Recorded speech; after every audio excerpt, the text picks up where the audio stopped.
Robb Stark stood by the stone balustrade overlooking the calm waters of the Red Fork beneath River Run's walls. Dawn's first light had broken across the eastern sky, painting the flowing river with veins of orange and gold, and he watched the reflections shift with silent reverie. He wore a simple tunic of dark gray wool, the direwolf of House Stark embroidered in black thread upon his chest, and his cloak draped heavily over his shoulders in the chill morning air. Despite the thrum of urgency that ran through the fortress behind him, Robb found a moment's peace in the solitude of this vantage. The war weighed upon him, his father's death, his mother's anguish, the loyalty of his bannermen. Yet for a fleeting breath, he let the quiet swirl around him. They called him the King in the North now, a title that rang with promise and burden in equal measure. He had not asked for any crown, but it had been thrust upon him by the northern lords who yearned for independence, by the tragedy of Ned Stark's execution, by the uncertain storms that now raged across the Seven Kingdoms. The corridor behind him echoed with footsteps, and Robb's respite ended. He turned to see Catelyn Stark emerge from the dim interior of the castle. Her face appeared drawn, deeply lined by worry and grief, yet her eyes held steady strength. She approached her son and placed a gentle hand on his forearm, as though she feared he might vanish into the uncertain dawn. "They are preparing the Great Hall," she said softly. "Lord Tywin's envoys will expect a formal audience." The mention of Tywin Lannister sent a shiver of conflicting emotions through Robb's body. Hatred, wariness, and an undercurrent of reluctant curiosity whirled together. Tywin was the man behind the throne in King's Landing. He was father to the boy King Joffrey who sat the Iron Throne, father of Jaime Lannister whom Robb had captured in the Whispering Wood, and father to Tyrion, the dwarf with a sharp mind and a sharper tongue. Tywin Lannister was his enemy, or had been until the ravages of war forced the old lion to send out word, tentative, cautious word, of peace. Peace. That word still sounded strange to Robb's ears. When he had marched south with his banners, he had been guided by a sense of justice for his father's imprisonment. When he'd learned of Ned Stark's beheading, justice morphed into vengeance. Yet as the months stretched on, ravens flew with dire news of the North's vulnerability to the Ironborn, and supplies grew scarce. His men fought valiantly, but each victory was matched by loss. The war raged across the Riverlands, rending the countryside to pieces, leaving small folk terrified and dispossessed. Peace now dangled before him like an unlikely dream, a respite from the endless bloodshed. But forging a truce with Tywin Lannister felt like forging a bond with the shadow that hovered over his father's grave. Still, the threat of the Ironborn in the North was real, and Catelyn had urged him to at least hear what Tywin might offer. Besides, Sansa remained a hostage in King's Landing, and Arya's whereabouts were still unknown. The glimpses of possibility that came with the chance for a negotiated settlement were not to be dismissed lightly. So, Robb drew himself up, placed his hand gently over his mother's in a fleeting comfort, and nodded. "I'll hear them," he said, "but I'll not crawl." Catelyn's gaze flickered with understanding. "Nor should you. You are Robb Stark, King in the North. Let them remember that." Together they walked through the corridors, their cloaks catching on the carved stone corners as the flickering torchlight set shadows dancing across the walls. The sentries bowed as they passed, thick tension coiling through the castle's halls. The men gathered in the Great Hall, along with the lords of the Riverlands who had pledged their fealty. Lord Edmure Tully, dour of face, who had lost so many of his men to Lannister aggression. The great Jon Umber, ever formidable, who grumbled at the notion of any peace with Lannisters. Roose Bolton, his pale eyes unreadable as he observed all from the periphery. Other northern lords filled in the ranks, each wearing his house sigil, uncertain glances darting among them. They were men used to the red chaos of war, but they also were desperate to protect their families and their homelands. The entire hall buzzed with a taut hush as the doors swung open to reveal the envoys of Tywin Lannister. They came in a column of 5, cloaked in crimson and gold, the Lion of Lannister glittering on their chests. At their head walked Sir Kevan Lannister, Tywin's brother and a man known for pragmatism rather than cruelty, for caution over ambition. His hair had thinned and gone to gray, but his carriage was poised, posture regal in an understated way. He was flanked by 2 knights, each bearing the proud lion. Behind them trailed 2 scribes in robes, presumably to record every word, every subtlety of the negotiations. The older man's eyes swept over the assembled lords, pausing on Robb's face. Then he inclined his head in a measured gesture of respect. "My lord," Kevin said, pressing a hand to his chest. "Or should I say, your grace?" Robb's jaw tightened. He refused to stand from his seat on the dais. It was a small assertion of dominance, his claim as king in the north. "You may say either, Sir Kevin. Though I suspect you wouldn't have come all this way if you doubted which was more appropriate." "What, gee?" A thin smile touched Kevin's lips. "Indeed, I come as my lord brother's mouthpiece. Lord Tywin sends his best wishes for a cessation of hostilities between your realm and the Iron Throne." A ripple of uneasy motion swept through the crowd. Hostilities had never been initiated by the North, but by the brutality inflicted upon House Stark. Nonetheless, the concept of ending the bloodshed, the long nights of fear, and the uncertain dawns was enticing. Robb kept his expression carefully controlled. "And does Lord Tywin acknowledge that the North has crowned its own king, and is no longer sworn to the Iron Throne?" he asked. Each word fell like a hammer upon stone. Kevin's gaze was unreadable. "Lord Tywin acknowledges many realities, your grace. He knows that your father was wrongfully executed. He regrets the events that transpired, events he attributes to the rashness of his grandson, King Joffrey, who—" A rumble of laughter, more bitter than mirthful, rippled through the assembled Northmen. Joffrey's rashness was an understatement. The memory of Ned Stark's beheading in front of the great sept of Baelor was seared into all their minds. Kevin paused, letting the tension settle, and then continued in a measured tone. "My lord brother desires a settlement that shall be beneficial to both House Stark and House Lannister. In exchange for your release of Sir Jaime Lannister from captivity and your acknowledgement that King Joffrey remains the rightful king of the realms south of the Neck, my brother offers recognition of the North's autonomy, an alliance between House Stark and House Lannister, and indeed a measure of reparations for the harm done to the Riverlands." "No." As Kevin spoke, the lords around Robb erupted into fervent whispers. It was an audacious suggestion. In return for letting Jaime go, Tywin was seemingly prepared to relinquish direct control of the North. Yet, there were more intricacies hidden beneath that simple phrase. Recognizing Joffrey as the rightful king south of the Neck implied a partition of the Seven Kingdoms. But the devils of detail had felled greater lords than Tywin Lannister or Robb Stark. Robb leaned forward, hands gripping the arms of his wooden seat carved with dire wolves. "And what would happen to my sisters?" Robb asked quietly, though his question echoed in the hush. "What of Sansa, a hostage in King's Landing, and of Arya, whose whereabouts remain uncertain but was last rumored to be in captivity?" Kevin exhaled, as though relieved Robb had raised that question. "Your sister Sansa will be released into your mother's custody upon the signing of a treaty that ensures no further hostilities from the North. Should the whereabouts of Arya Stark become known, she too would be returned to her family. Lord Tywin promises that we will extend our full resources in finding her." The idea that House Lannister would devote itself to locating Arya felt as ludicrous as a fish riding a horse, but Robb did not let his cynicism show. Instead, he glanced at his mother. Her eyes sparkled with a mixture of raw hope and suspicion. Catelyn Stark would not be easily pacified by mere words, not when it came to her daughter's safety. "I want that in writing," Robb said. "And I want Sansa in our custody before Jaime leaves ours." Kevin inclined his head. "That is negotiable. We can arrange for a meeting place, perhaps neutral ground. Each side can present their captives for exchange." "No. Why no?" At that, Roose Bolton stepped forward, pale eyes gleaming like chips of gray ice. "And you speak for Tywin Lannister in this, I trust? You have full authority to seal such a deal." Kevin's posture never faltered, though his expression grew more resolute. "Yes, I do. Should we come to terms, I have the power to affix Lord Tywin's personal seal and signature." Robb glanced around the hall. The suspicion was thick, but the faint gleam of possibility sparked in some eyes. The North was tired of war, even as they demanded justice. The Riverlands were tired too. Fields burned and harvests destroyed, families forced into exile. The chance at an honorable peace, if such a thing existed, was a precious commodity indeed.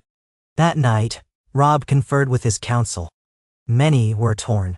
The Great John pounded his fists on the table, cursing the notion of kneeling before the Lannisters, but he did not entirely dismiss the value in recovering Sansa, in securing Arya, and in stopping the war. Roose Bolton kept his own counsel, only remarking that seizing control of the north without further Lannister interference might be the wisest course. Edmure Tully looked to his sister, Catelyn, as though seeking a sign. Her eyes were rimmed red from tears, but she was calmer than any had expected. "It is a dangerous road, Robb," she said softly, once the others had made their arguments. "But if it ends this war, if it brings your sisters home, if it frees the north of the Iron Throne's grasp, perhaps it's a road we must dare to tread." Robb could only nod, thoughts swirling with the memory of the father he had lost. The father who had taught him that the man who passes the sentence should swing the sword. Eddard Stark had believed in justice, in duty, in doing the honorable thing even when all seemed lost. Was forging peace with Tywin Lannister honorable or a betrayal of everything House Stark stood for? He agonized over the choice, aware that the tides of war might shift drastically if he refused Tywin's offer. The Ironborn raided the north at that very moment, and winter was coming, as the Starks always said. Food, resources, men, they were all finite. And there was Sansa. There was Arya.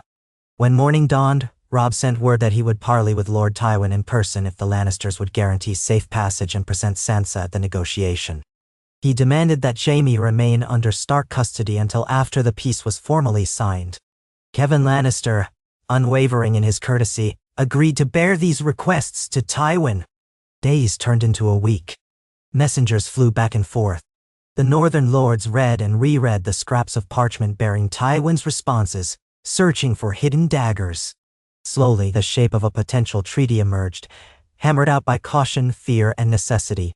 Tywin Lannister insisted on recognition of Joffrey's rule south of the Neck, a formal vow that House Stark would not press claims on the Iron Throne.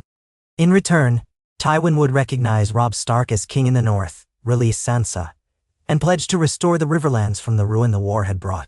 Robb expected traps. Tywin was as cunning as a wily fox, a man who had orchestrated countless political stratagems. Yet from the letters it seemed the old lion recognized that further war benefited no one. Between Stannis Baratheon pressing his claim, the Ironborn's raids, and the potential for the Tyrells to shift alliances if the realm's stability wavered, Tywin needed to secure one front. The North had proven itself formidable on the battlefield. Their advantage lay in the determination of men unaccustomed to bending the knee to foreign kings.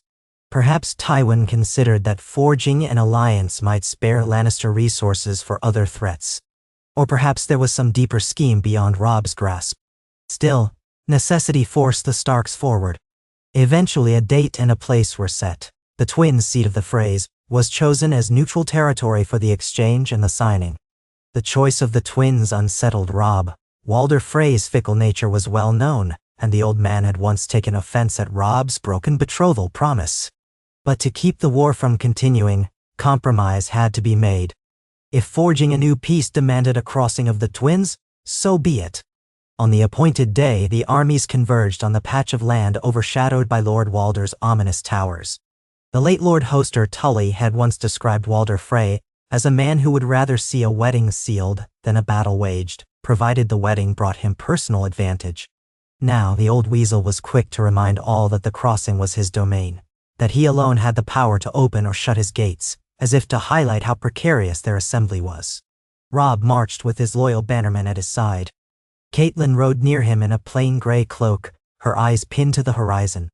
Behind them came the ranks of Northmen, Great John Umber, his massive shape looming in the forefront, Rickard Karstark and his brooding supporters, the black banner of House Bolton with its flayed man, the men of the Riverland sporting the silver trout of Tully. Tension thrummed in every hoofbeat as they approached the twins. On the opposite bank, arrayed in Lannister colors, Tywin himself waited atop a stallion as golden as the lion on his banner. Age had not diminished his commanding presence.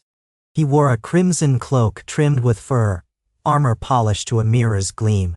Next to him, a retinue of knights flew the banners of houses sworn to the west. Flanking him were Tyrion Lannister, half hidden under a hood, though that distinctive dwarf's frame could not be mistaken, and several prominent lords from the Westerlands, as well as a silent figure robed in black that might have been one of the King's Landing courtiers. The crossing was tense. Walder Frey's men lowered the drawbridge only after exchanging cautious nods and glares. Robb led his company across. The broad stone walkway spanned the Green Fork, and from both towers, Frey guards peered down, crossbows at the ready, suspicious of any sudden movement. Yet no one attacked. The war might have lulled if only for a precarious moment. In the wide courtyard between the twins, Tywin and Robb faced one another. The old lion's gaze flickered over the young wolf's features, lingering a moment as if searching for a reflection of Ned Stark. Robb felt his heart pound in his chest. Once he might have hurled accusations, curses and swords at the man whose grandson had killed his father. But now, with the weight of the North on his shoulders, and Sansa's safety on the line, he held his tongue. "My lord," Tywin said gravely. He did not call him king, but neither did he sneer. "I trust the ride was not too arduous." Robb offered a measured nod. "The men are weary from war, Lord Tywin, but we have come to see if it can end." Tywin signaled one of his knights, and a carriage rolled forward. From inside stepped Sansa Stark, pale and trembling, but alive. She wore a cloak of deep blue, her auburn hair pulled back from her face. When she spotted Robb, tears welled in her eyes, and she ran to him. He caught her in a fierce embrace, the tension in his body flooding out in relief. Catelyn pressed a trembling hand to her mouth, tears shining in her own eyes. "Where's Arya?" Robb asked quietly, once he had assured himself that Sansa was not harmed.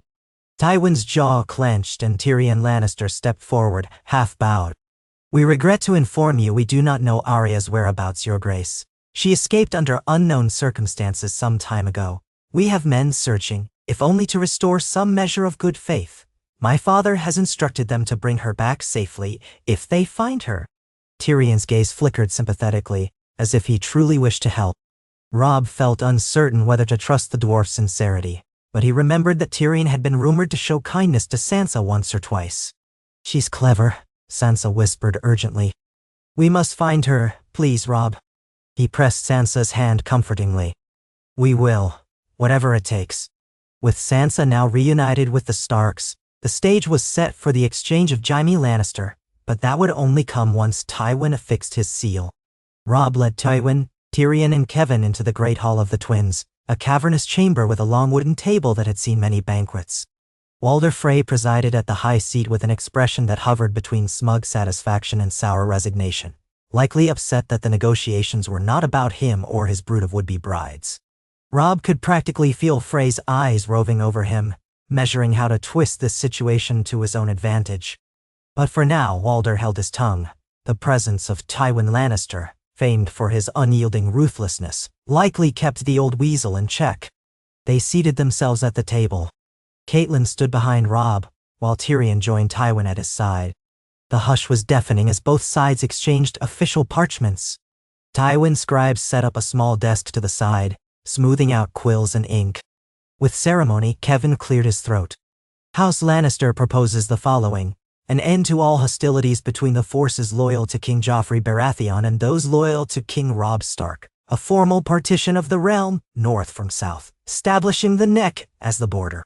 House Lannister acknowledges the North's sovereignty, while House Stark acknowledges the Iron Throne's dominion over the Southern Lords.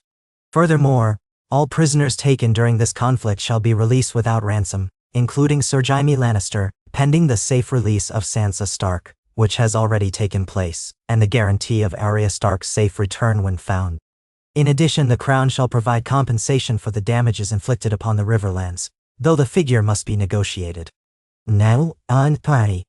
Robb glanced at Roose Bolton, who had insisted on securing monetary reparation. The flayed man banner behind Bolton seemed to flicker in the torchlight, but the man himself remained impassive. Then Robb's gaze returned to Tywin. The old lion's features were carved from stone, giving away nothing, but the lines on his face deepened as Robb did not immediately speak. Robb might have found satisfaction in making Tywin wait, but he also knew that at any moment, the fragile trust between them could shatter. At length, he gave his answer. "The North will not bow to the Iron Throne. We will not dispatch any knights to fight King Joffrey's wars, nor will we pay taxes to the South. My father was Warden of the North, but that title holds no meaning if we are truly free. If you truly wish for peace, Lord Tywin, then you must accept that the boy who sits the throne in King's Landing is not my king." Thou said. Tywin let out a slow breath. And if we accept that, your grace, what do you offer in return, beyond the release of Jaime Lannister? Robb squared his shoulders. We offer an end to the war. We offer the security of the realm's northern flank so you may deal with other threats. Stannis Baratheon, Renly Baratheon, or the Ironborn, should they trouble you as well. We offer trade once the roads are safe again. Grain, lumber, furs. Perhaps more if the alliance is kept in good faith. Nice. Tywin studied him with cold, penetrating eyes. An interesting proposition, though King Joffrey might prefer to see you destroyed, as an example to any who question the throne's authority. Tyrion coughed softly. Father, we all know the crown's coffers are not what they once were. Another extended war would be ruinous. Let us not forget the iron bank of Braavos breathes down our necks. Peace with the trade that follows is beneficial. His mismatched eyes flicked to Robb. And perhaps forging a new tie between houses Stark and Lannister might cement that peace. Robb stiffened at the mention of forging ties. He recalled how Sansa had once been betrothed to Joffrey. That was a nightmare scenario. Would the Lannisters suggest another betrothal, perhaps to Tommen or Myrcella, or some cousin, to keep the peace? The notion twisted his stomach. But before Tyrion could elaborate, Tywin raised a hand. Let us not get ahead of ourselves, the old lion said. One step at a time. This treaty, for instance. Let us see it sealed. Nay. They spent hours hashing out the details. The biggest stumbling block was the release of Jaime Lannister. Tywin wanted Jaime at once, while Robb insisted that Jaime remain in Riverrun, or among the northern host until after the official recognition of the North's sovereignty had been declared in King's Landing. Another thorny issue involved certain lords of the Riverlands who had lost entire villages to Lannister raids and demanded vengeance. Tywin eventually agreed to a compensation plan, though the scribes nearly ran out of ink detailing the precise manner of restitution. Walder Frey, resentful that no one was paying him direct homage, insisted that he be assured certain privileges under this new arrangement.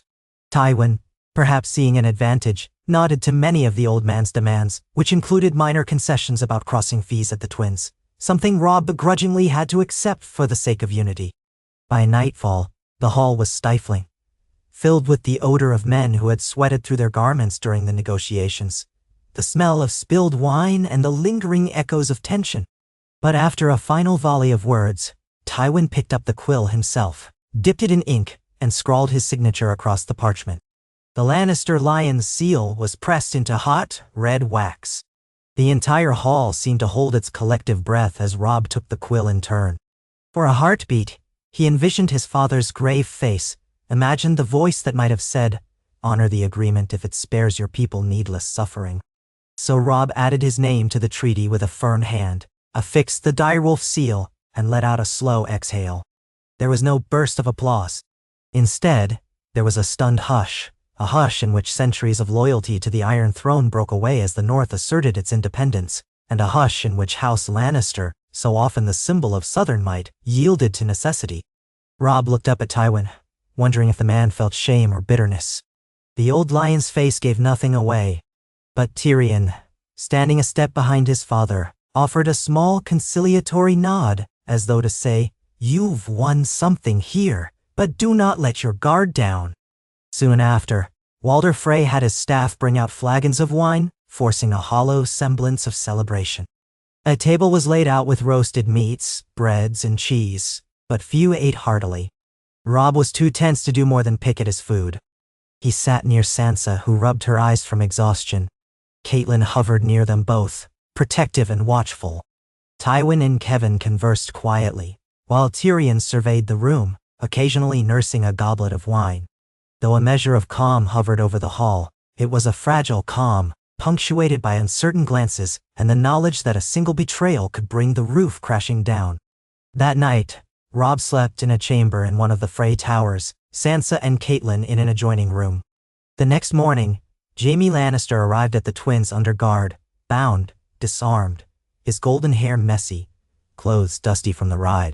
He looked thinner, his smirk less confident, yet he held his head high. Tywin's features scarcely changed at the sight of his son in bonds. But for a split second, a flicker of worry crossed the old man's face. Jaime was turned over to Tyrion's custody after one final exchange of sealed pledges, ensuring the Lannisters would uphold their side of the bargain. With that, the precarious peace was formally begun. In the weeks that followed, news traveled across the war-ravaged land. Robb Stark, the king in the north, and Tywin Lannister, Hand of the King in all but name, had forged a peace that split the realm in two. The reaction was swift and varied. The small folk of the Riverlands breathed a sigh of relief that the constant battles might end. The northern lords bristled at the notion that House Lannister still ruled the south, but they were relieved that King Robb did not intend to continue the grueling march, especially with winter's approach. The Ironborn, hearing the news, ramped up their raiding. Balon Greyjoy saw an opportunity to strike more deeply into the north, thinking the Starks might be distracted settling their new sovereignty. Across the sea in Braavos, the Iron Bank watched carefully, its agents calculating debts, while in King's Landing, Joffrey Baratheon fumed at his grandfather for recognizing Robb's kingship, but could do little to oppose Tywin's will. The Starks, for their part, rode north again, carrying Sansa with them, relieved to place her back among her family. At times Sansa would stare off into the distance, trembling, haunted by memories of King's Landing. She had spent many months under the watchful, cruel eye of Cersei and Joffrey, and the things she witnessed had left deep marks on her heart. Robb tried to be gentle with her, but the war had hardened him too. He did not know how to comfort his sister except to reassure her that she was safe now. "You're home," he whispered once they crossed into territory under his bannerman's control, though the smoking ruins of some villages told him that the war's scars were not easily healed. But the deeper they went into the north, the clearer it became that something was amiss. Robb and his host came upon burnt farms, slaughtered livestock, and frightened small folk who spoke of raiders from the sea, Ironborn. Balon Greyjoy had taken advantage of the chaos to seize Deepwood Motte and harass the coastline. More troubling news arrived by Raven. Winterfell had been taken by Theon Greyjoy, who claimed it in the name of his father. Theon had been Robb's foster brother, but he had betrayed House Stark in a bid to prove himself to his own house. Robb struggled with a sense of betrayal so profound it cut deeper than any Lannister sword. As king in the north, Robb knew he had to reclaim his seat. But his forces had been thinned by battles in the Riverlands. He needed men, supplies, and cunning to root out the Ironborn. The peace treaty with the Lannisters ironically gave him the freedom to focus on the Ironborn threat. No longer did he have to worry about Tywin attacking his flanks. Still, he wondered if he had traded one problem for another. Would the Ironborn put up a fight that rivaled the Lannisters' determination? He convened his bannermen at Moat Cailin, the ancient fortress that guarded the northern approach. The atmosphere crackled with bitterness. The Great John wanted to march west immediately and crush the Ironborn. Roose Bolton advised caution, suggesting infiltration and sabotage before a full-scale assault. Other lords lamented the cost of the war, uncertain how many men they could muster. All the while Sansa shivered in her furs, trying to keep her fragile calm amidst the talk of yet more bloodshed. "We cannot let the Ironborn hold our lands," Robb said firmly, casting his gaze over the men. "We must retake Winterfell. The very seat of House Stark is in enemy hands. This is an insult we cannot abide." A murmur of agreement swept the lords, though their eyes shone with lingering exhaustion. The war with the Lannisters might have ended for now, but the North had to face a new invader. Catelyn stood beside her son, reminding him that the men might be weary, their hearts heavy. But in times of crisis, the king in the North had to appear resolute. Robb's plan unfolded swiftly: split the army. A significant force under Roose Bolton would move to retake the western strongholds. Another contingent, under the Great John, would secure the neck to prevent further incursions. Robb himself would march on Winterfell. He knew Theon, knew his weaknesses. He believed if he could reach Theon directly, perhaps bloodshed could be minimized. Or so he hoped. The march north was grueling, the land a patchwork of devastation left by Ironborn raids. Winterfell itself loomed on the horizon after days of relentless travel. Robb's heart clenched at the sight of the once familiar turrets. Smoke curled from the walls, and the gates appeared battered. He spurred his horse forward, outriders fanning out to survey the defenses. Reports came back that Theon's men were few, no more than a few dozen inside the castle. Greyjoy banners fluttered from the ramparts, a mocking sight for any true son of the North. Night fell, and Robb's host set up camp out of range of the castle's walls. Torches flickered in the gloom. Theon's men did not sally out, likely wary of the large force. Robb called his captains together, instructing them to create diversions at the outer gates while he led a smaller group through a breach an escaped servant had pointed out. The plan relied on Theon's men being stretched thin. Under a moonless sky, Robb donned darker leathers, the Stark direwolf insignia half hidden by a cloak, dyed a deep gray. He crept through the rubble-strewn moat, water lapping at his boots. The loyal men who accompanied him moved with quiet determination. Memories assaulted him, the yard where he had trained with sword and shield under the watchful eye of Roderick Castle, the place where he once played with Bran and Rickon. How had it come to this? A friend turned betrayer, Winterfell in chains. They found the old Sallyport battered open, as the servant had described. Robb led the way inside the dark corridors of Winterfell. Shadows clung to the stones like uneasy spirits. Every step reverberated with the memory of footsteps that once filled these halls with warmth. A muffled cry somewhere in the darkness set the men on edge. But they pressed on. Emerging near the great hall, they encountered their first group of Ironborn guards, no more than 3. The northern men fell upon them swiftly, swords slicing the stillness. The clash of steel against steel echoed, accompanied by a pained shout. The Ironborn fell. Robb wiped his sword on a rag, heart pounding. This was no longer the straightforward pitched battles of the Riverlands. This was retaking a home from the inside, a violation so intimate it tore at him. As the fight broke out in other parts of the castle, where Greyjoy's men created diversions at the main gate, Robb pressed deeper. He wanted Theon. If he could just reach Theon, maybe he could demand his surrender before more bloodshed raged. The great hall was deserted, tables overturned, the air rank with the smell of burnt wood and stale beer. Robb remembered feasts here, the oak beams once draped with banners, the hearth roaring in winter. Now it felt like a tomb. Then Theon appeared in the doorway, flanked by 2 Ironborn warriors. He wore boiled leather and mail, a sword drawn. His eyes widened at the sight of Robb. For a heartbeat, neither man moved. They had grown up together, ward and friend, joking and sparring. Robb could still recall Theon's cocky grin, the moments of genuine camaraderie. All that was overshadowed by betrayal. "Robb," Theon said, voice trembling with tension. "I told you once I'd be your man, but that was before I knew who I really was. Before I knew I had no choice but to make my father proud." Robb's grip tightened on his sword. "You knew the Starks for years, Theon. My father was better to you than your own. Yet you chose this. Know it right or now?" Theon's lips curled in a bitter snarl. "You would never have respected me as anything but your father's hostage. Never made me your equal. You took me for granted. You and your father both. Maybe I needed something that was mine. You think burning Winterfell, killing the men who welcomed you, is the way?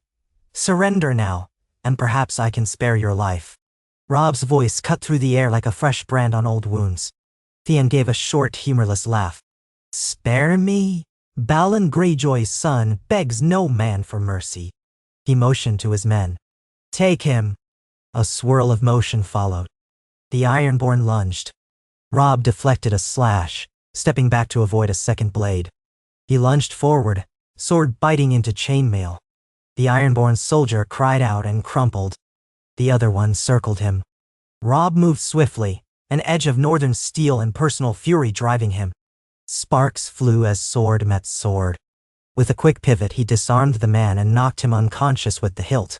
Then he stood, breathing heavily, sword pointed at Theon. Theon's expression flickered with desperation.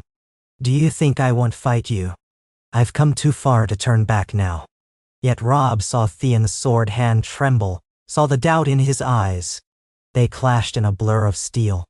Theon fought with reckless ferocity, but he was no match for Robb's honed reflexes, sharpened by months of war.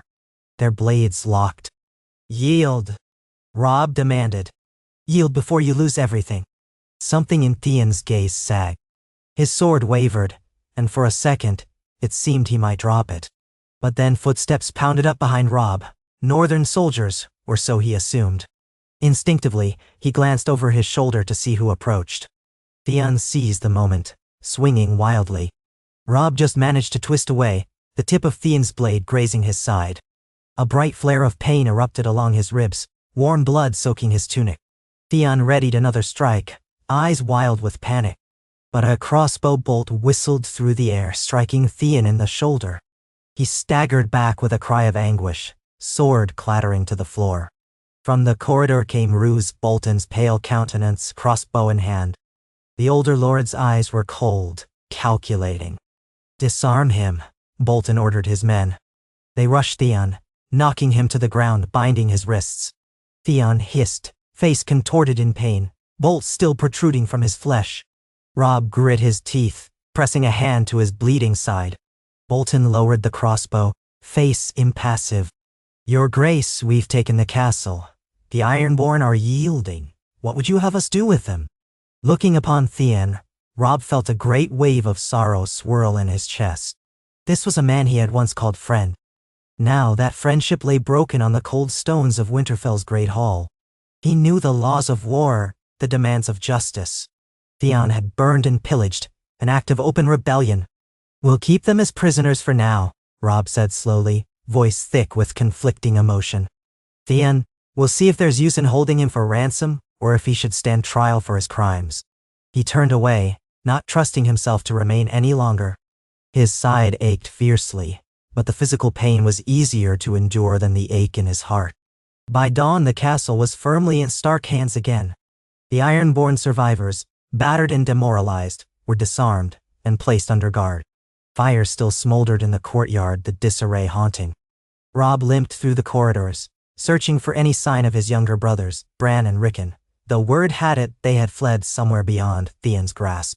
Maester Luwin, near death from a wound inflicted by the Ironborn, whispered news that the boys had escaped into the wilds with Osha, the wildling woman, and Hodor, the gentle giant. Robb clutched the maester's hand, tears threatening. "Thank you," he whispered. "Rest now. You have served our house well." The old maester passed soon after, leaving Robb reeling from the fresh blow. Despite the heavy losses, Winterfell was back in Stark control. The castle stood in partial ruin, but it would endure like the Starks themselves. Yet the north was still peppered with Ironborn raiders. Balon Greyjoy had not relinquished his ambitions. Robb commanded that ravens be sent to all the northern lords, instructing them to rise against the Ironborn invaders. Reinforcements from the Lannisters were not even an option he would consider. They had struck a peace, not an alliance requiring shared battles. The difference was key.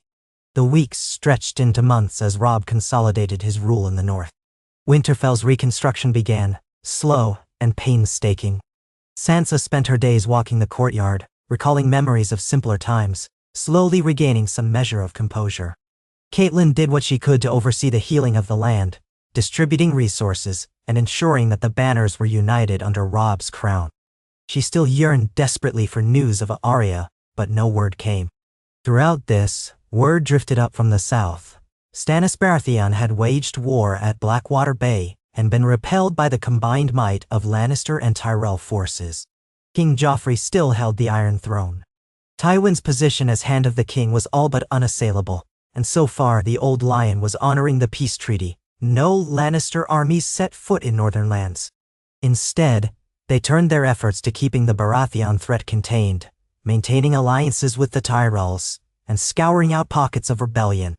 The realm south of the Neck was no less bloody than before, but at least the north was no longer their battlefield. Robb and his bannermen made progress in pushing back the Ironborn. They took back Deepwood Motte with a calculated strike. Lords Blackwood and Glover rose to the occasion, retaking the hamlets along the coast. Though some villages had been destroyed, the Ironborn were slowly driven back to their ships. A battered raven arrived from Pike with a terse message from Balon Greyjoy, railing against the Kraken's teeth dulled by wolves, but offering no capitulation. Still, the threat receded, and with winter looming, the Ironborn would not find it easy to sustain raids. For now, the North breathed. Occasionally, ravens came bearing polite messages from King's Landing or from Casterly Rock, referencing trade negotiations or clarifying border disputes. Robb read them with an odd sense of disbelief.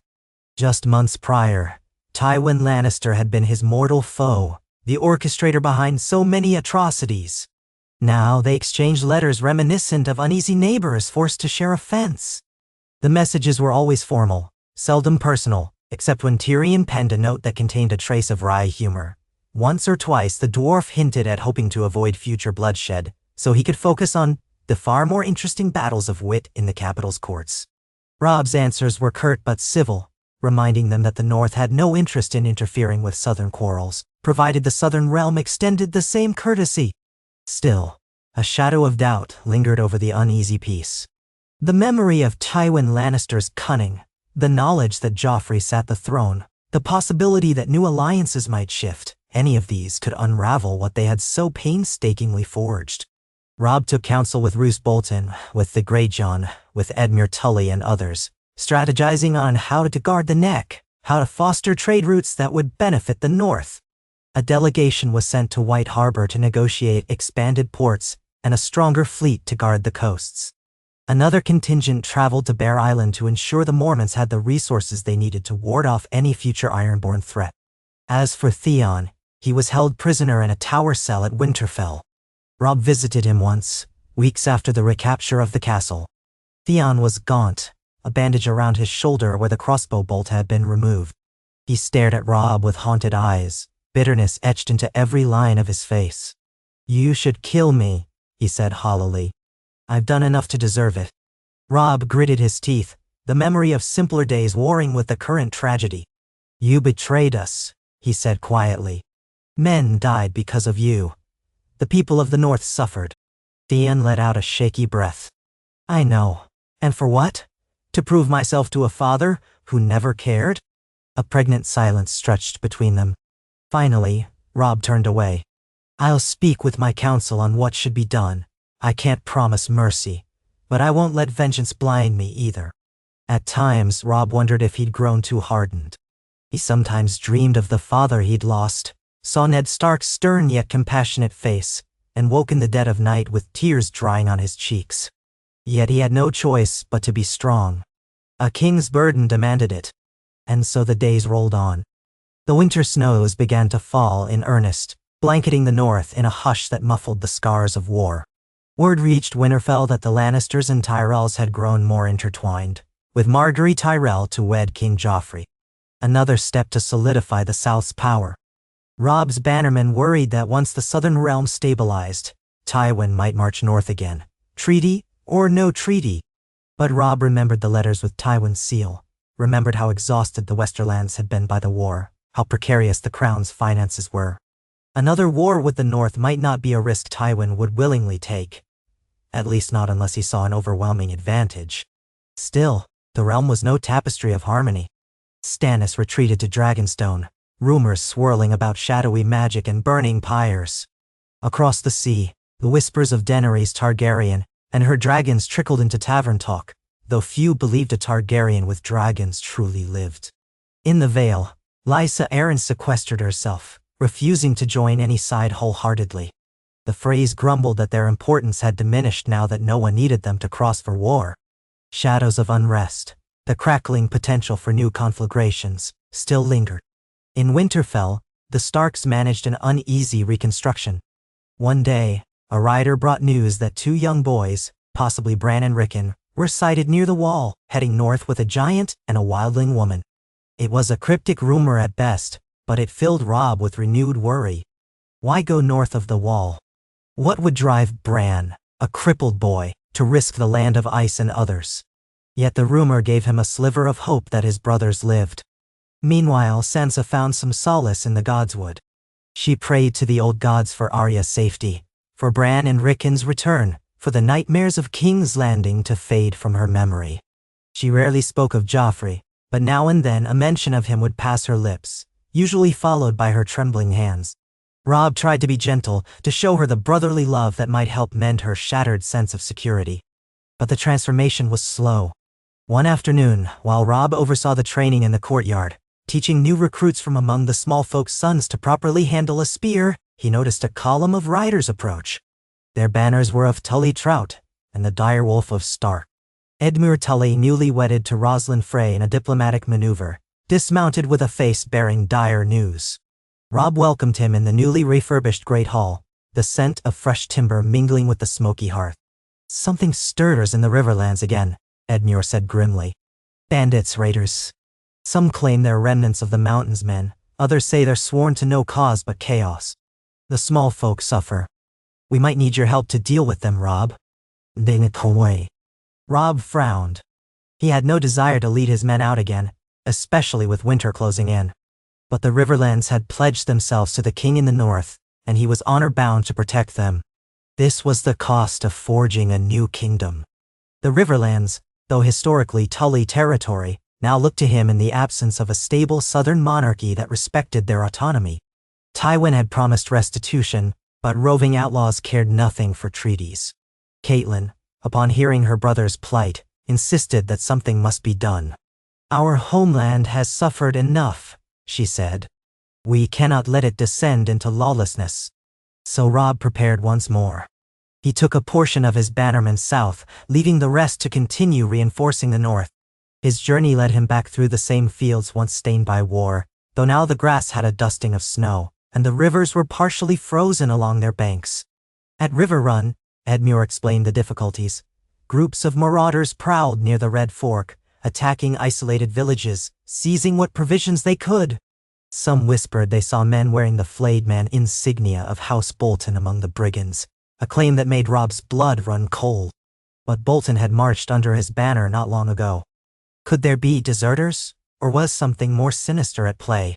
That night, Robb confronted Roose Bolton, who had arrived from the Dreadfort with a small retinue. Bolton's gaze was as inscrutable as ever.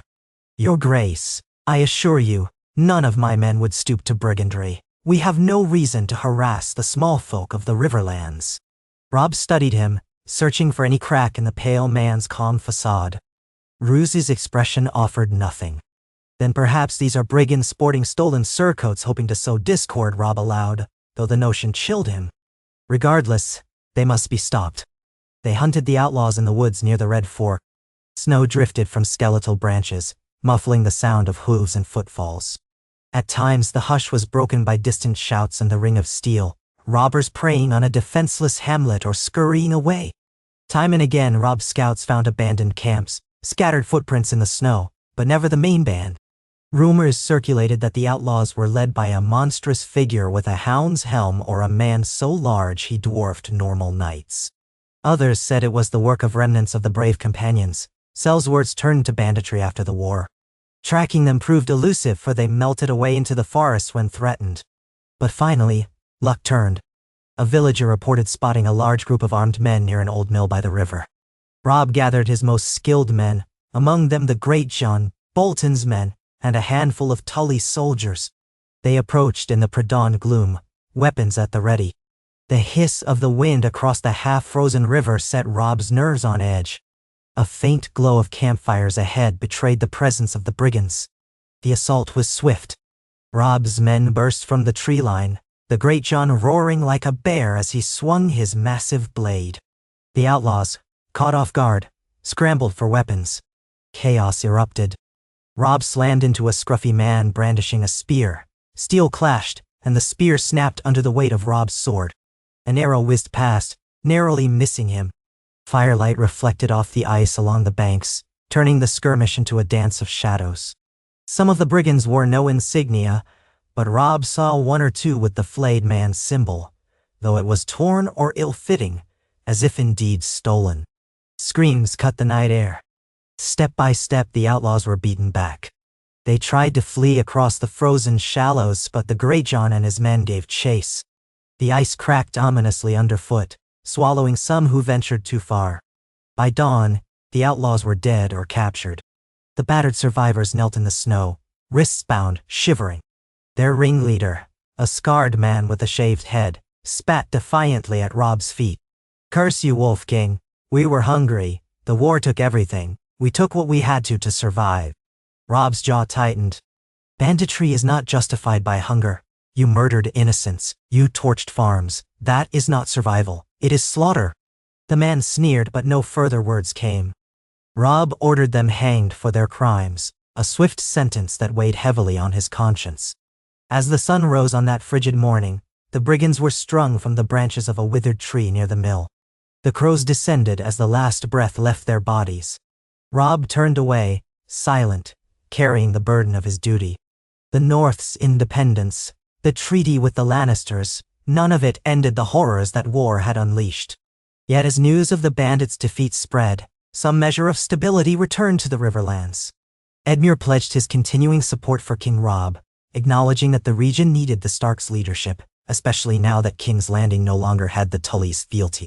Each day that passed without a Lannister incursion was a victory for the fledgling peace. Robb wondered how long it could last. The realm had fractured, and illusions of unity were replaced by shaky alliances, uneasy borders. For better or worse, Robb Stark had chosen this path.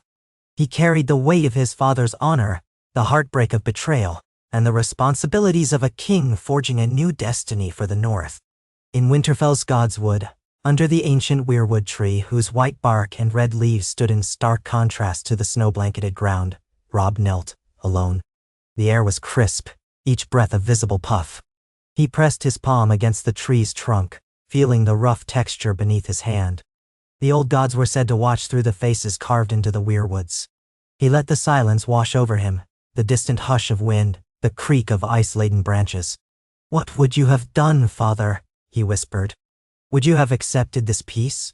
Would you have let Tywin Lannister go unpunished? Would you have left Joffrey on the throne? I did what I had to, didn't I?"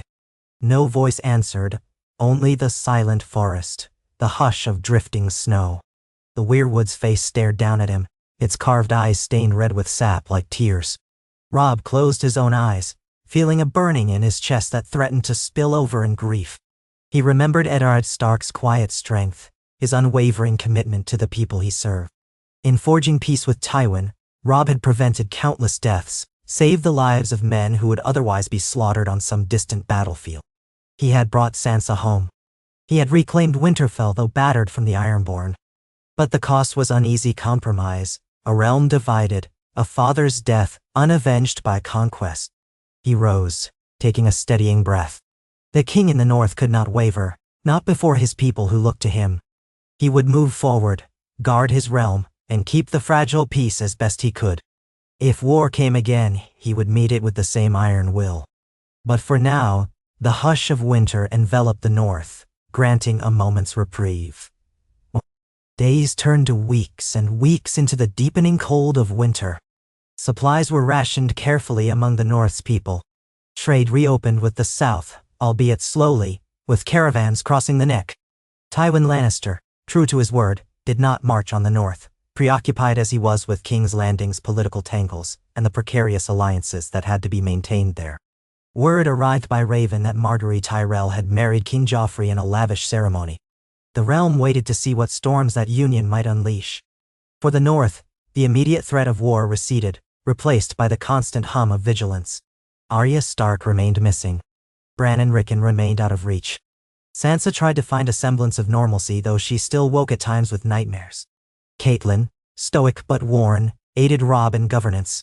Lords came and went, pledging fealty, airing grievances, forging trade pacts under the watchful direwolf banner. Some desired swift justice for Theon Greyjoy. Others suggested using Theon as leverage against Balon. Robb considered the council carefully, torn between an old friendship's ghost and the demands of his outraged bannermen. In the end, he decided to keep Theon imprisoned, a living message that betrayal had consequences. Execution might bring fleeting satisfaction, but it would end any chance of leverage over the Iron Islands. As the snows deepened, ravens from the wall carried ominous tidings of strange happenings beyond the ice. Robb read them with a frown. Wildlings gathering in unprecedented numbers, rumors of the dead walking. He found it difficult to credit such tales, for the world was already full of turmoil, and it seemed impossible that a threat more dire than war could loom. Yet the words pricked his memory. Winter is coming. The motto of House Stark was never just about weather. It was a warning that a greater darkness might lurk, overshadowing petty human wars. One night, Sansa approached him in the dimly lit library. Shelves of old tomes and scrolls surrounded them, the dancing torchlight highlighting the dust motes swirling in the air. "Robb?" she asked softly. Do you think we can truly trust the Lannisters to keep this peace? Robb paused, scanning the lines of a letter from White Harbor. I trust Tywin Lannister's self-interest, he said after a moment. As long as it benefits him to keep peace with us, he will do so. Sansa nodded gravely. Then this is only temporary. Most alliances are, Robb murmured. But for now, we've spared the North another onslaught. We've spared thousands of lives. He closed the scroll. I only wish Father could see what's become of us, that he could guide us. Sansa looked at him, sadness in her eyes. I think he'd be proud that you fought to save our people, and that you brought me home. But he'd warn us too not to forget who the Lannisters are and what they've done. Robb reached out and squeezed her hand. We won't forget. Snow fell steadily outside, blanketing the courtyard. An early twilight bathed Winterfell's walls in pale silver. The flicker of torches illuminated the repairs underway, the scaffolding, the fresh lumber hammered to replace damaged structures. In the corners of the yard, men huddled around braziers, rubbing hands for warmth. The swirl of white flakes lent an otherworldly hush to the ancient stronghold, as though it too was taking a breath before the next storm. In the great hall, Robb Stark broke his fast with his council, discussing the future. The Ironborn threat waned. The Riverlands slowly healed, though scattered bandits still lurked in the shadows. Across the Neck, Tywin Lannister reigned supreme in King's Landing, with Joffrey perched on the Iron Throne, flanked by Tyrell influence. The partition of the realm was unofficial in the minds of many southern lords, but the North, in practice, stood free. Messengers came and went, some from as far as Dorne, curious to see if the North would extend diplomatic courtesy to Prince Doran Martell, who had his own grudges against House Lannister. A new game of alliances whispered through the corridors of power, but for now, Tywin's watchful eyes kept the realm from exploding into chaos yet again. So life settled into a tense equilibrium. King Robb Stark patrolled his lands and saw to the welfare of his people, mindful that the next blow could fall from any direction. He prayed that someday Arya would be found, that Bran and Rickon would return, that the North could recover from the war's deep scars.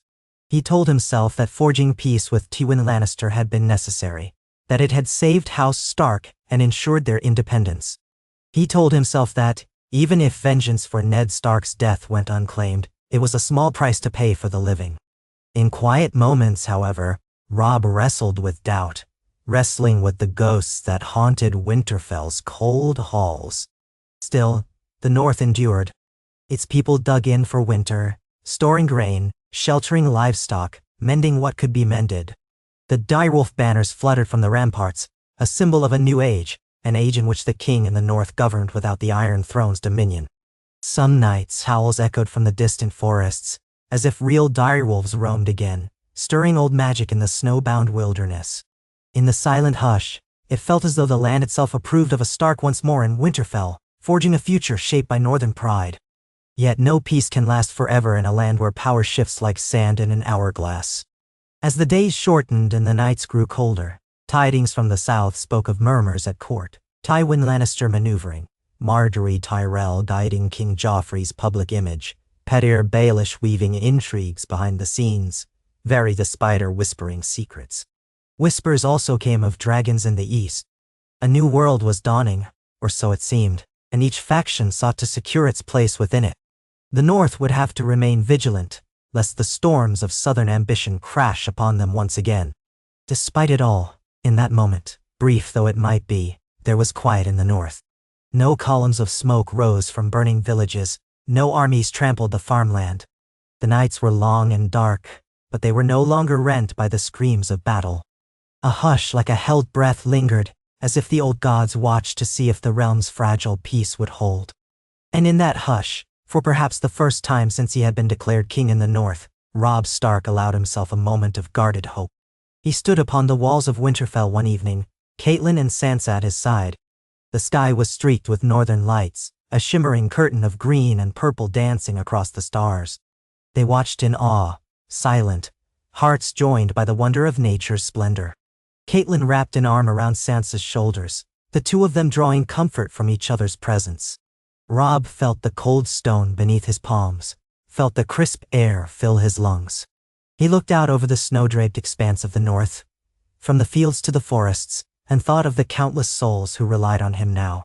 If there was any meaning to forging peace with House Lannister, it was to protect these lives. To protect them from the cruelty of meaningless war, to shield them from a cycle of vengeance that could devour generations. He thought of his father's lessons, the ones about duty and honor. Sometimes, the best way to honor the dead was to protect the living, even if it meant swallowing one's pride.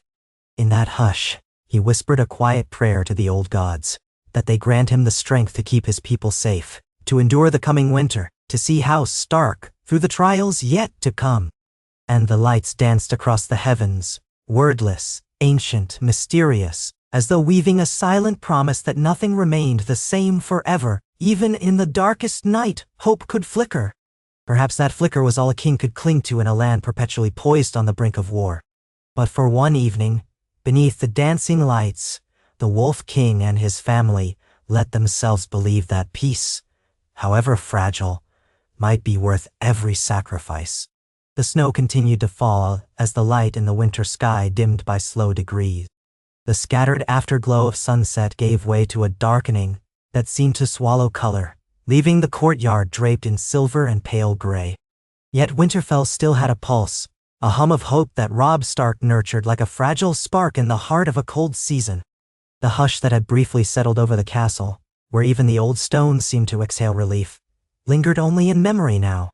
Daily life clamored forward, full of the usual tasks of a noble seat, made heavier by the knowledge that the kingdom's peace might be only a thin crust of ice over deep, churning waters. On a morning some weeks after the wonder of the northern lights, Robb paced within the solar. Sansa had taken to wandering the library tower, reading old songs and histories. Catelyn busied herself writing letters to any allies who might know how to track Arya or might have glimpsed Bran and Rickon near the wall. Edmure Tully, having returned to River Run with renewed resolve, sent him regular updates on Riverland stability, cautioning that the roads were still plagued by the occasional band of broken men. Roose Bolton had departed for the Dreadfort once more, to ensure the Ironborn did not try to strike any eastern strongholds. The Greatjon held sway in the northwestern reaches, stamping out pockets of reavers who still lingered around Stony Shore.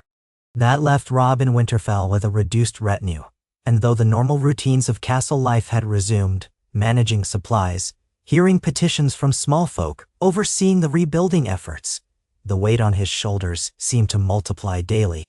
Beneath the flickering torchlight of the solar, Maester Toten, an older man who had come from the citadel at Catelyn's behest to help fill the void left by Maester Luwin's death, presented Robb with a series of small, neat parchments. They were full of numbers, counts of grain and salted fish, tallies of how many mouths they had to feed through a winter that was not showing any sign of leniency. Robb set the papers aside for a moment, rubbing his temples. "Any news from beyond the castle?" he asked, half dreading the answer.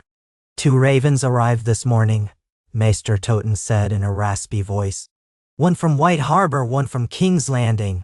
Robb breathed in slowly. The news from White Harbor had been sporadic but mostly reassuring.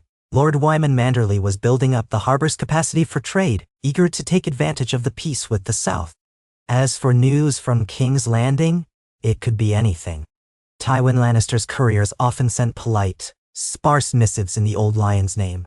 Robb sometimes felt a faint, mirthless amusement at the forced courtesy with which Tywin addressed him, as if all the old grudges and horrors had been neatly tucked behind a polished facade. Well, that was politics in the Seven Kingdoms. Even so, every time he saw that Lannister seal, a stirring of anger mingled with vigilance reminded him the peace was only as strong as the mutual benefit that upheld it. He reached for the letter bearing a red wax lion. The writing was crisp and angular. "To His Grace Robb Stark, King in the North, from the hand of Lord Tywin Lannister, hand of the King, shield of..." Robb nearly rolled his eyes at the string of titles. Tywin spared no detail when it came to self-aggrandizement. A few lines down, the message spelled out formal pleasantries, a mention of the harsh winter and a hope that trade agreements were proceeding smoothly. Then a note of cordial invitation to send a northern representative to King's Landing for a more permanent seat on the small council, to foster an ongoing sense of mutual understanding. Robb read it twice. The official reason was cooperation, but it carried the ring of a strategic move. Tywin was cunning. Perhaps he wanted a direct means to influence the North, or keep an eye on them. He knew it was an old tactic. Secure the presence of a highborn from the other side, someone of importance, or at least someone whose absence would keep the other side from wrongdoing. In other words, a hostage in all but name. Even if it was not Sansa or Catelyn or himself, Tywin might try to lure some esteemed northern lord to the south, where he'd be vulnerable if the peace faltered. Robb's lip curled. He folded the letter and laid it aside. He opened the second scroll with the triple-tailed merman of Manderley in green wax. Lord Wyman's letter was written in a round, somewhat florid hand, informing Robb that White Harbor's expanded docks were nearing completion. More merchant ships from the Reach had arrived, and some from the Westerlands. It seemed the Tyrells, flushed from their new alliance with the Crown, were eager to sell produce to the north at somewhat inflated prices, though the Manderleys were negotiating them down. Robb let out a breath of relief. Food was desperately needed, and better to pay gold than pay with blood. If White Harbor could maintain this pipeline of goods, the North would enter spring with fewer empty bellies. He set the letters down. His side still twinged where Theon's sword had grazed him in the Great Hall. Some days the old wound gave him trouble, particularly in the cold, but he shrugged off the discomfort and rose to peer through the window. Outside, the courtyard bustled with a subdued energy. Men carried timber for repairs, the blacksmith hammered metal, the castle dog sniffed around for scraps. Snow piled along the walls, and faint footprints marked a path to the godswood. Robb wondered if Sansa had gone there to pray again. She had grown quiet of late, quietly determined to reacquaint herself with Winterfell's every corner, as though relearning the safe spaces might help her heal from the nightmares of King's Landing. He did not resist the tug of memory that pulled him back to that fragile peace forged at the Twins. How he had clasped Sansa in his arms for the first time in so many months. How Tywin Lannister's expression had been as still as stone. How Jaime Lannister had looked, thin and grimy, but still wearing the ghost of a proud grin once free of his chains. Those images felt half-formed sometimes, as if they belonged to a dream or a nightmare. Yet they were real enough. The realm south of the Neck recognized King Joffrey Baratheon, while the north recognized Robb Stark, each side with its sovereignty. A precarious arrangement that, so far, it had held. He was about to call for a page when a knock sounded. Catelyn entered, her expression a mixture of weariness and concern. She'd wrapped herself in a dark gray shawl lined with fur, and a wisp of cold air followed her inside. "There's a messenger from the Wall," she said quietly. "He arrived half dead from the cold. He says he bears a plea from the Lord Commander." Robb felt a jolt.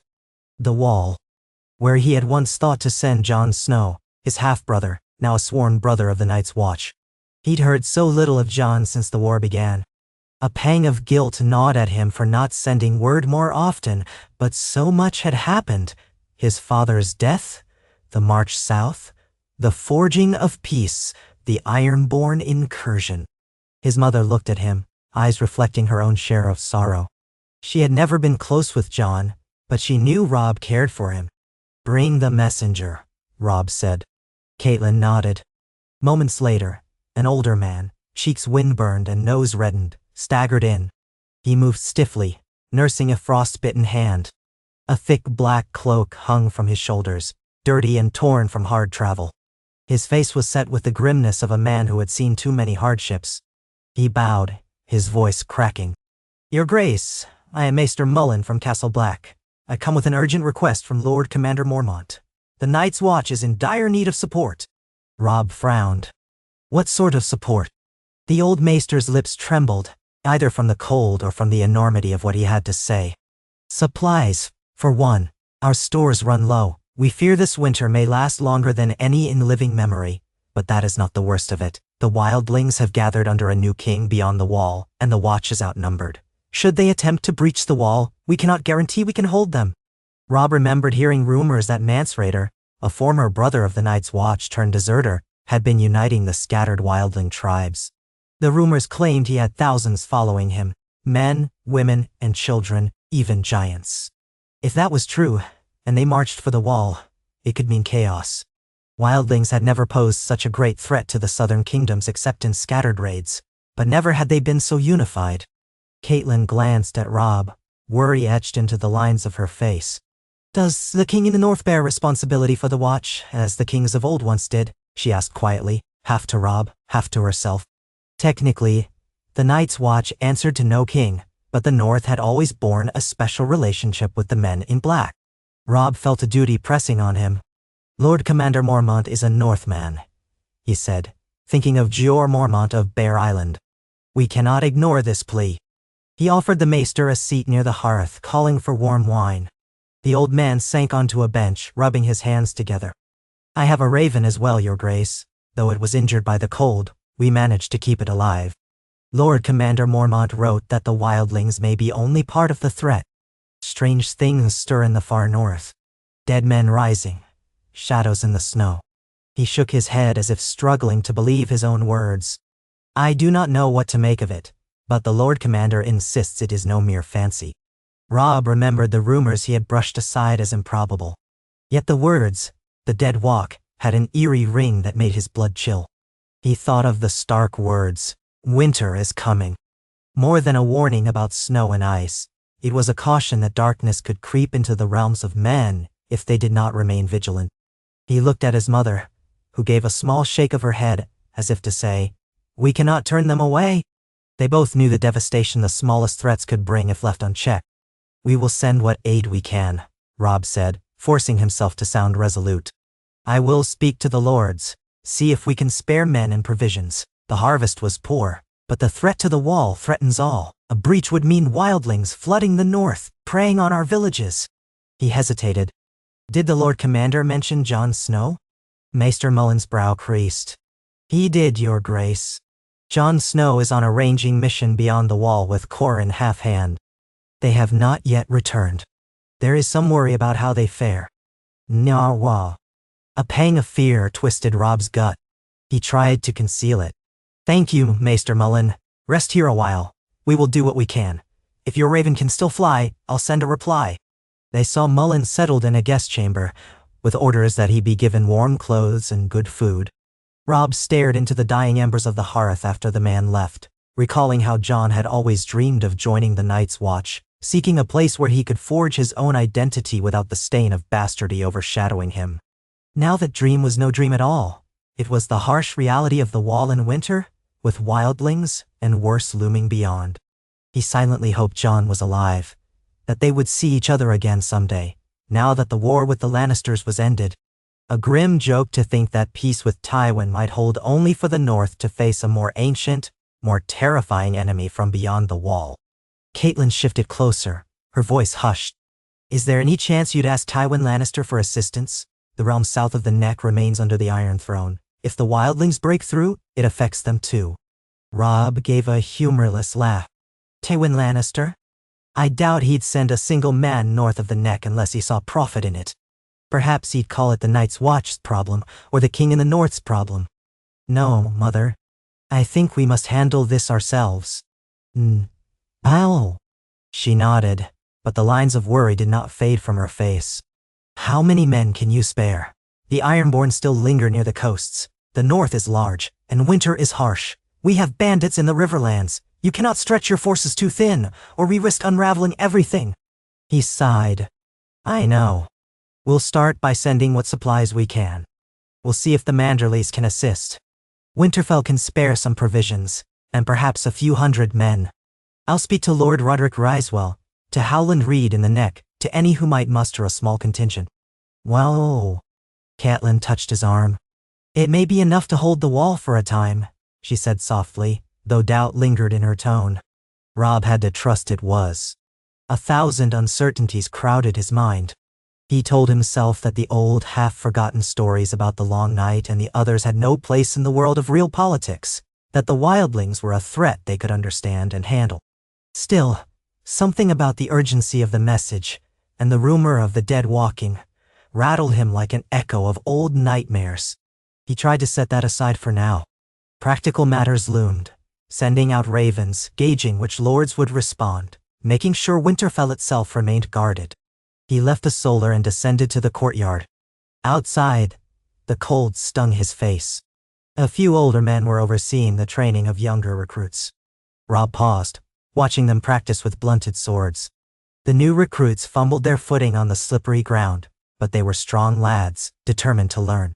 He saw in them a reflection of himself at their age, only far less complicated by the burdens of a crown.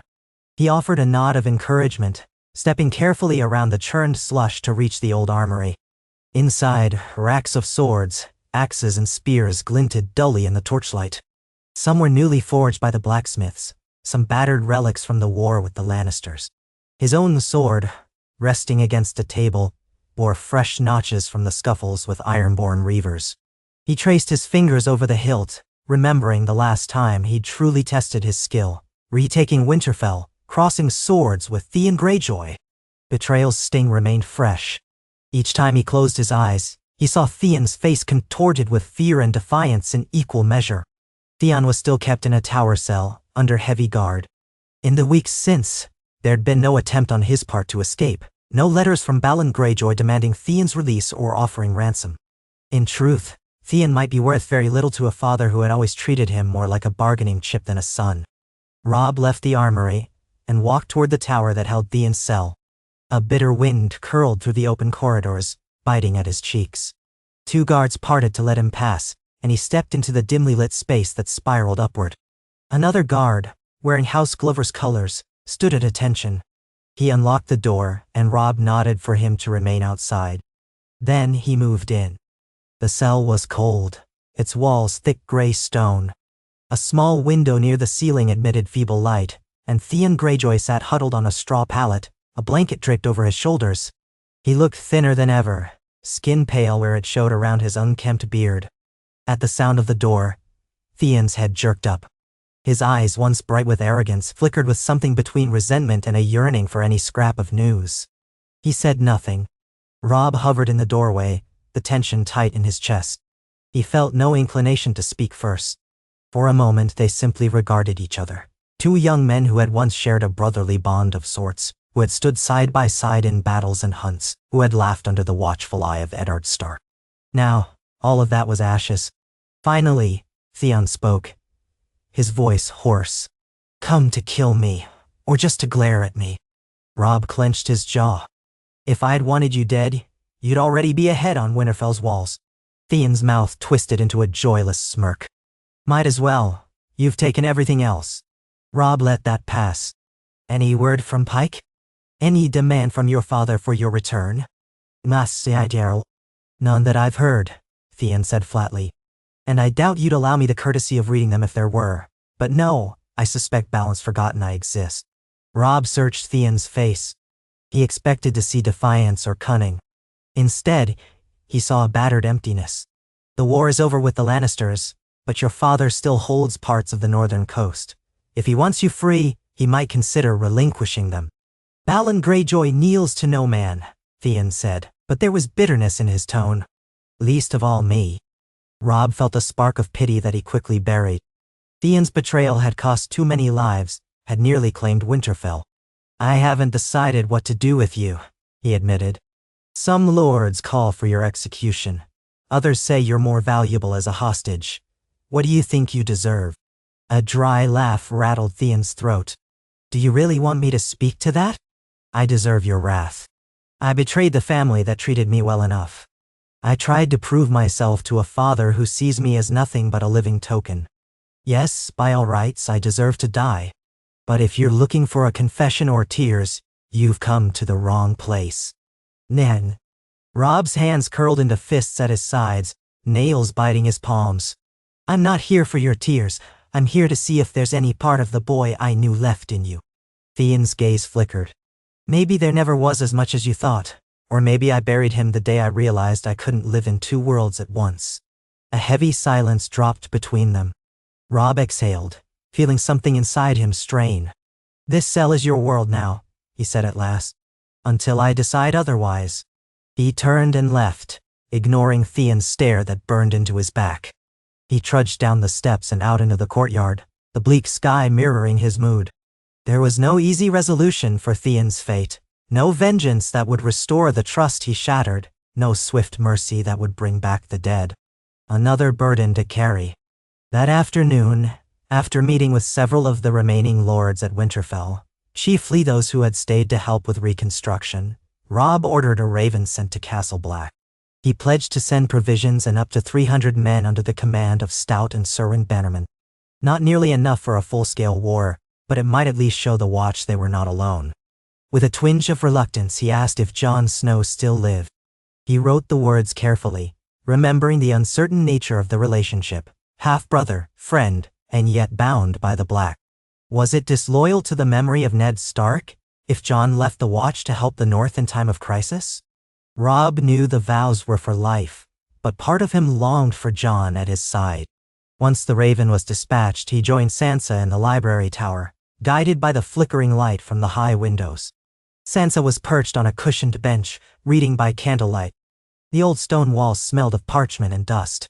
She looked up, brushing a strand of auburn hair back from her face. There was a softness in her features, but also a lingering sorrow that never quite left her eyes. "Robb," she greeted gently. "I was just reading some of Maester Childer's records of winter storms. There's a mention of a great cold that froze the White Knife so solid you could ride horses across it." She set the tome aside. "Is that what's coming for us?" He crossed the room, sat beside her.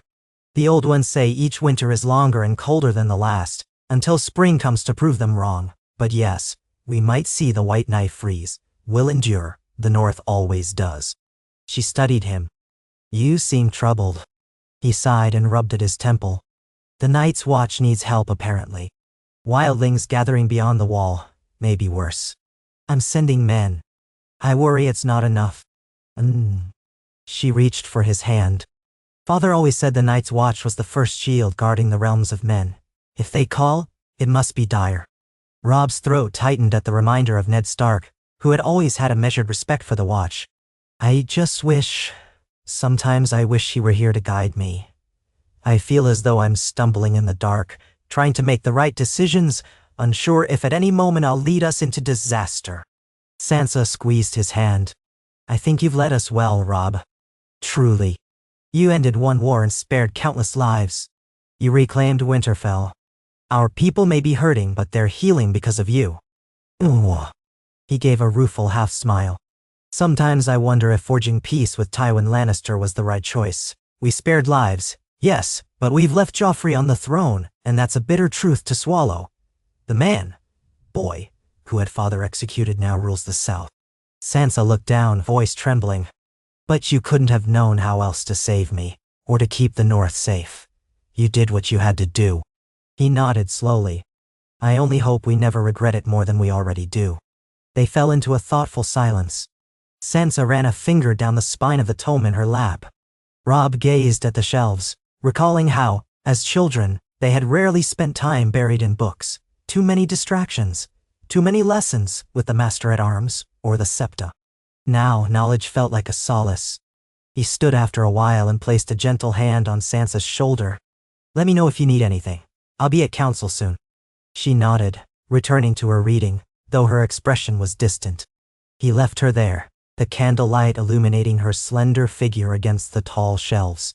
For all her grace, he could not forget how close they had come to losing her forever. That was the price of war. Maybe the price of peace, too. In the days that followed, Winterfell's courtyard echoed with renewed vigor as men prepared to march north. A small but carefully selected detachment gathered. House Serwyn's knights, House Stout's archers, some Karstark riders who had come back north after the peace. Each group carried furs, rations, and extra weapons. Robb addressed them in the courtyard, the wind cutting across his cheeks, telling them they were to join the Night's Watch for a time, to reinforce Castle Black.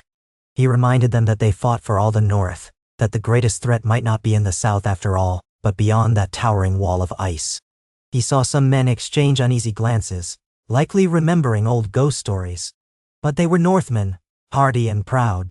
They left Winterfell with heads held high, banners snapping in the icy wind.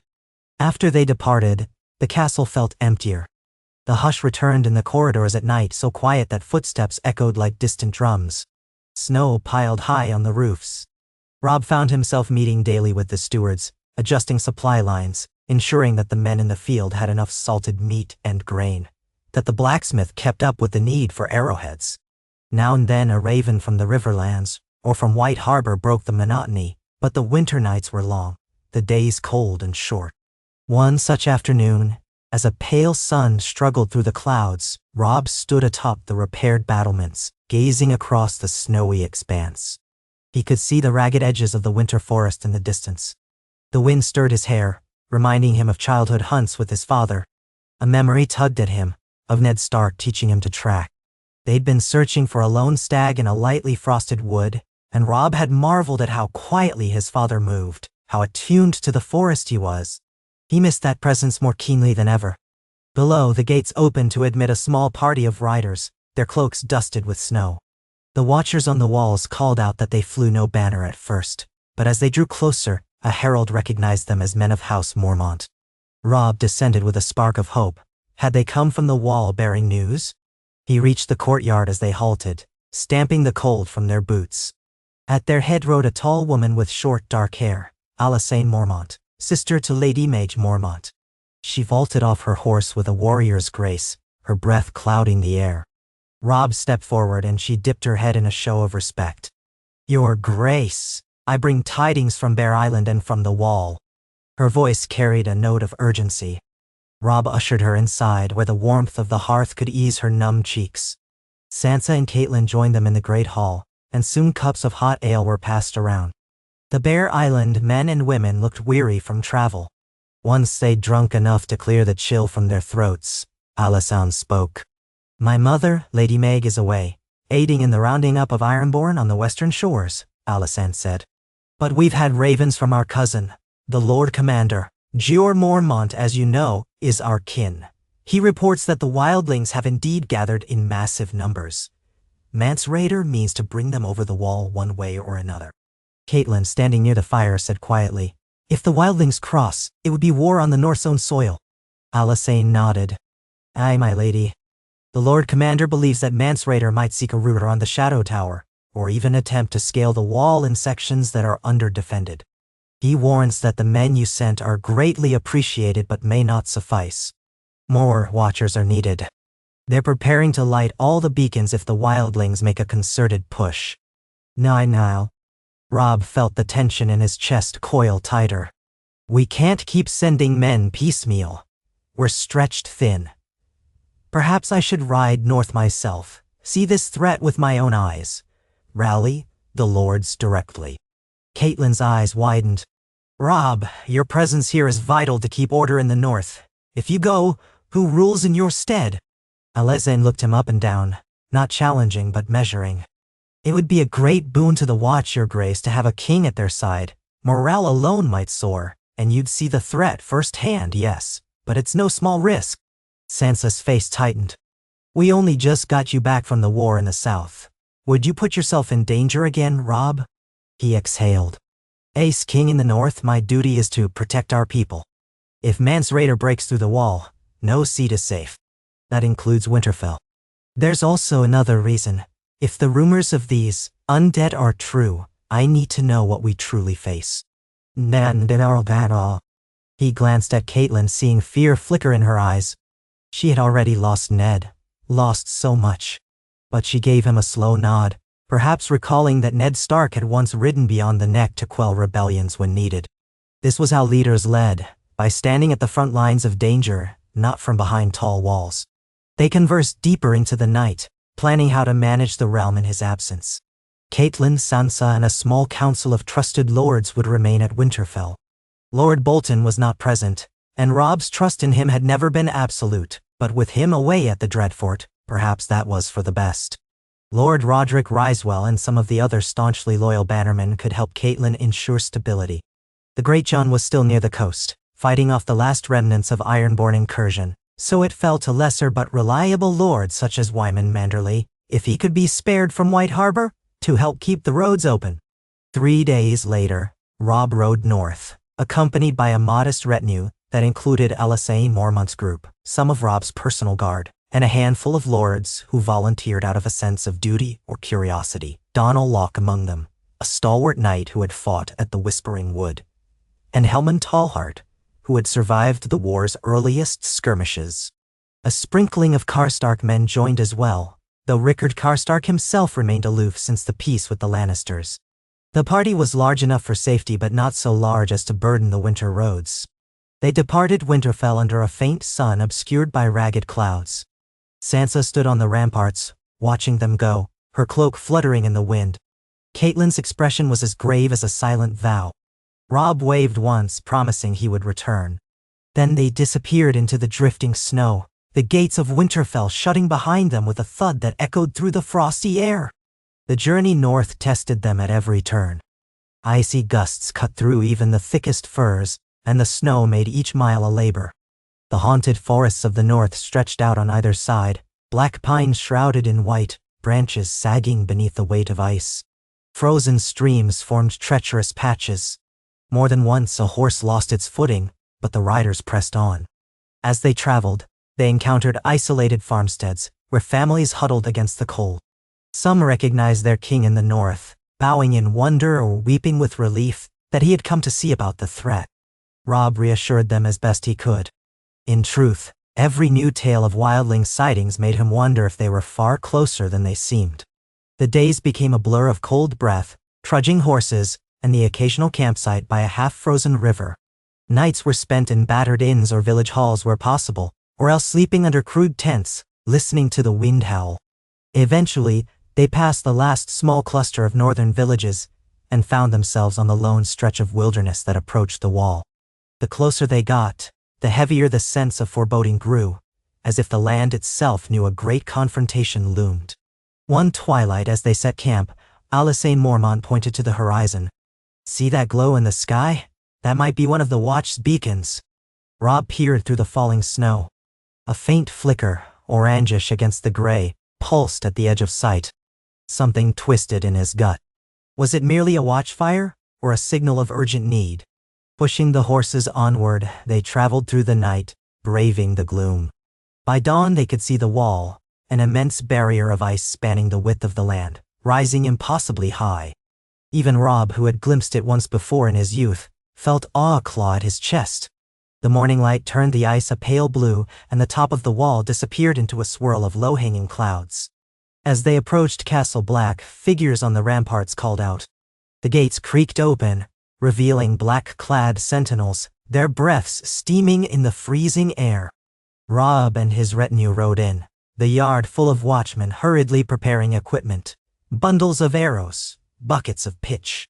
He dismounted and found himself staring at a familiar face.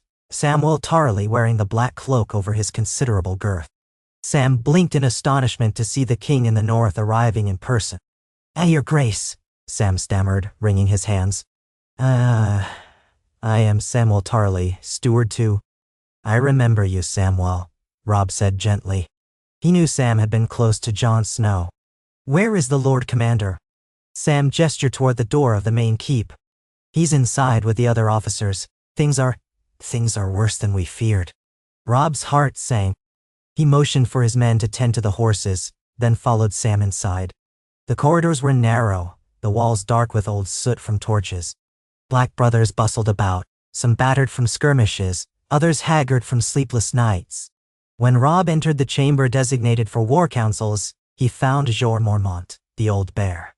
Still broad-shouldered and imposing despite gray hair, deep lines etched into his face. A few senior officers flanked him. Candles flickered, casting shadows on the table littered with maps and ragged scraps of parchment. "Lord Commander," Robb said, inclining his head with respect. Jorah Mormont fixed him with a hard gaze. "Your Grace, I didn't expect to see you here in person, but I can't say I'm displeased. We need all the help we can get. A swift raven would have sufficed, though." Robb allowed himself a small smile. "I wanted to see the situation with my own eyes. You have more of my men on the way, along with supplies. Tell me what we face." The old bear stroked his gray beard. "I led a ranging beyond the wall, deep into the frost fangs, to learn more of Mance Raider's plans. We lost many. I fear the wildlings have beasts and giants with them, and they aim to break the wall either at Castle Black or further west. Our men are scattered among Eastwatch, Castle Black, and the Shadow Tower. If the wildlings come in force, we can hold them for a time, but not forever, and that's without mentioning the rumors of—" A hush fell. Robb glanced at the other officers. They all wore grim expressions, as though haunted by a secret too chilling to utter. Finally, Mormont cleared his throat. White Walkers, the others whites, call them what you like. We have reason to believe they're more than stories. Some of my rangers have seen corpses rise. They're drawn by cold and death. The wildlings flee south not just because they want better land, but because something hunts them. Robb felt a chill that had nothing to do with the wind. This is madness, he whispered, though he could not discount it. Men turning into walking dead. They move at night, Jor said in a low voice. Silent, tireless. Fire can kill them. Dragon glass, we think. Some of my men found a cache of obsidian blades, old as time, and they discovered it works. Robb's mind reeled. In the face of such a nightmare, what was a mortal army to do? He recalled the story of the long night, how the first men and the children of the forest had supposedly banded together. Was that more than legend? How soon till Mance Raider strikes? He asked, pushing aside the terror for a moment. Mance is cunning, said Mormont. He's biding his time, trying to find a weak spot, but the winter is harsh, and I doubt he'll wait much longer. He knows we can't keep watch on every league of the wall forever. My scouts say he's forging a massive host in the haunted forest. Could be any day or any fortnight. Could be any day or any fortnight. Robb nodded grimly. My men are yours to command here. We'll do what we can to fortify the defenses. If the wildlings break through, the north will burn. I won't allow that. The old bear tapped a gauntleted finger against the table. We have precious few resources. The men you sent before have been a boon. But even with them, we're still outnumbered if Mance attacks at multiple points. Our best advantage is the wall itself. It's near impossible to scale in large numbers, but they'll look for weaknesses. Tunnels, poorly manned towers. We must be vigilant. Now and then. Robb took a steadying breath. I'll help coordinate, but these White Walkers, if they appear, he paused, not wanting to say it out loud. Then we'll need every fire, every dragonglass blade we can get. Jor nodded. We do what we must. Pray it doesn't come to that. The next days at Castle Black were a whirlwind of activity. Robb and his men worked alongside the Night's Watch, reinforcing battlements, distributing supplies, and attempting to anticipate Mance Raiders' moves. Aes, the steward who oversaw the armory, rummaged through old stores, hoping to find more dragonglass. They uncovered a scant supply, old daggers and arrowheads that might or might not be enough. Word spread quickly among the watchmen, fueling a quiet dread. Some refused to believe in walking corpses, focusing solely on the wildling threat. Others whispered that they had seen dead eyes glowing blue in the dark. Morale teetered between grim resolve and underlying fear. Robb found himself peering at maps, conferring with the old bear and his lieutenants on potential troop placements. He left a portion of his men at Castle Black, then personally rode to Eastwatch by the sea with Alisan Mormont and a smaller escort to see how prepared that fortress was. The coast was locked in ice, the sea hammered by winter storms. Eastwatch had few men, and they seemed more accustomed to patrolling for smugglers than fending off a mass invasion.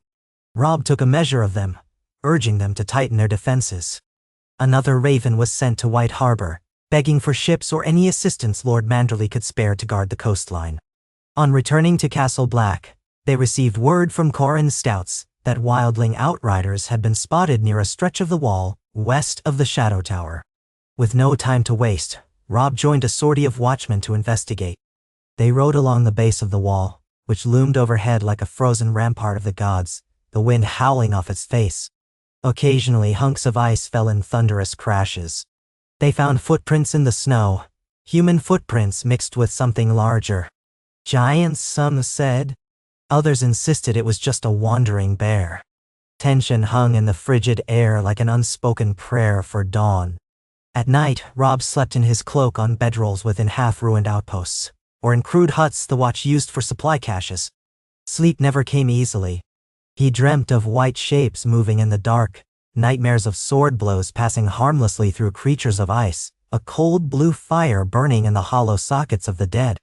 In the dream, his sword shattered like glass, and an endless winter pressed in around him, devouring all warmth. He woke more than once in a cold sweat, heart pounding, half expecting to see an inhuman silhouette looming. But only the darkness greeted him, broken by the faint glow of a dying fire. By day, the group continued their ride, scouting for sign of a wildling camp. They found traces, discarded campfires, Bits of bone, old furs, droppings from mammoths or giant horses. Always the signs vanished into the deeper forest. Mance Raider's people knew the terrain well, darting in and out with the skill of longtime survivors. One blustery afternoon, they came upon a clearing strewn with fresh corpses, wildlings, a half-dozen of them, scattered as if torn apart. The watchers approached warily, swords drawn. Robb dismounted, heart hammering as he surveyed the carnage. Something had killed these people, and not with steel. The bodies were rent as if by claws, their eyes wide in terror. No footprints led away. The swirling snow had obscured any trace. "Gods," muttered Donald Locke beside him. "What could do this?" Robb swallowed hard. "A bear," he suggested, though no common bear left such neat, almost surgical slashes. A hush enveloped them. A shudder passed through him, reminiscent of the warnings from the Lord Commander. Could it be whites? Or something else that prowled the frozen nights? They burned the bodies, heedful of Jor Mormont's caution that the dead should not remain unburned. The flames crackled and smoked beneath the brooding sky, and Robb felt as though eyes watched from the dark tree line. When they rode on, a sense of unease clung to every man's soul, like a specter trailing them. Eventually, they made it back to Castle Black. The Black brothers stationed atop the wall helped hoist them up in a rattling cage lift, so Robb could stand upon the ice rampart itself and look north. The wind was brutal up there, scouring, cutting through layers of fur. The view was staggering, an endless expanse of snow-laden wilderness, ridges and valleys, pines clustered like black spears. Somewhere out there, Mance Raider's army lurked. Somewhere out there, darker threats prowled. Robb felt very small, as if all his battles, all his crowns, were trifling in the face of such raw, ancient power. He left a portion of his men to help man the wall, then returned below to meet again with Lord Commander Mormont Doughty. No direct assault had yet come, but the tension was suffocating. Each rider who returned brought fresh glimpses, wildlings gathering, movement in the trees, rumor of white shapes at night. Mormont prayed they could hold out until the warmer seasons forced the wildlings to retreat. But the cold only deepened. After nearly a fortnight in that frigid vigil, a raven arrived for Robb from Winterfell. He took it to a quiet corner of the main hall to read. The letter bore Sansa's careful handwriting, an unsteady hand that betrayed her worry. "Robb, all is well at Winterfell for now. The snows continue, but our stores hold and the people remain calm. We have had no word of any southern aggression. Lord Bolton sent a raven from the Dreadfort saying he too is free of Ironborn raiders. I do not know how much faith to place in his words, but, for the moment, there is no trouble there. Mother says to tell you that Edmure Tully is coping with the Riverlands bandits, and he has sent additional patrols to the roads. However, we have received a surprise visitor from King's Landing. Tyrion Lannister arrived 2 days past. He came with only a small retinue, flying a white flag of truce. He claims to be here under Lord Tywin's directive, to discuss a more permanent alliance. He brought no soldiers, but he has asked to parley and remain at Winterfell as a guest. Mother let him in, as the treaty demands courtesy. He seems polite so far. I do not trust him, nor does Mother, but neither can we turn him away so long as he causes no harm. He wishes to speak with you, but of course you are away. We will treat him carefully until your return. He spends most of his time in the library or talking with Maester Toten about our genealogies. He insists his business is merely to further the understanding between North and South. I do not believe that is all. We shall remain vigilant. Stay safe, my brother. We pray for your swift return, and for the safety of the Watch. The old gods watch over you. Sounds like Robb. Robb finished reading, and felt a surge of complicated emotion. Tyrion Lannister here in Winterfell, rummaging through genealogies. The cunning dwarf had been part of House Lannister's machinery for years, known for his sharp wit. Robb did not imagine Tyrion came just to drink northern ale and swap stories by the fire. Tywin must have some angle. Did the Lannisters fear a shift in the peace? Were they anxious about the rumors from the Wall? He resolved to return to Winterfell as soon as he could manage. He did not like leaving Catelyn, Sansa, and the castle to entertain a Lannister alone. But he could not simply abandon the Watch in its hour of need. Perhaps if no wildling attack came soon, he could delegate some duties and make a swift journey back, then return north again. He sought out the old bear to discuss leaving a few of his officers at Castle Black while he rode south to handle matters with the Lannisters. Jorah Mormont took the news stoically. "I won't lie, your grace, we could use every strong sword. But you have a kingdom to run. If the Lannisters are sniffing around, you best see what they want. Just promise if the horn sounds thrice, you'll come back with more men." The thrice-blown horn was a sign of the others. Robb clasped the older man's arm. "I will, and if Mance Rayder's forces move, send word. I'll not leave you to fight alone." He hesitated, glancing around the hall. "If Jon Snow should return from his ranging, tell him I'm proud of him." Jorah's gruff expression softened slightly. "I will pass that along, if he returns safe." Robb left Castle Black with a heart heavy and divided. He took a smaller party than before. Donal Locke, Helman Tallheart, Alysanne Mormont, and some 24 men. The rest he left under the command of one of his captains, sworn to remain until the watch told them to go. Their ride south felt no warmer, even though they left the higher latitudes. The storms continued, and though the roads had been traveled recently by his men, drifting snow often obscured the path. They took shelter where they could find it. One night they stayed in a half-ruined holdfast, the roof missing in several places. The wind shrieked around the broken walls, and they huddled around a fire. Robb lay on his back, staring up at a patch of sky where the stars shone in a ring around a gap in the rafters. It seemed an apt symbol for his predicament, glimpses of light in a great darkness. He thought of Sansa's letter. Tyrion Lannister might be the cunning sort who sometimes acted with a measure of decency. Robb recalled hearing that Sansa had found him less cruel than his sister or nephew. But cunning was cunning. He doubted Tyrion was in the north on a whim. Over the next week they pressed on, eventually reaching the more settled areas near Last Hearth and passing the Umberlands. The Great Jon was away, but they encountered smaller lords who bowed at the news their king had been at the wall. Robb did not linger. Each day brought him closer to Winterfell, closer to the answers he sought. At last they spied the familiar silhouette of the castle on the horizon, its towers rising above a blanket of white. The mere sight of Winterfell home filled him with a strange mix of relief and dread, for inside those walls was a Lannister, a potential viper in his nest. They arrived at midday, horns announcing the king's return. The gates opened, and Robb rode through caked in ice and exhausted. Stableboys hurried to take the horses.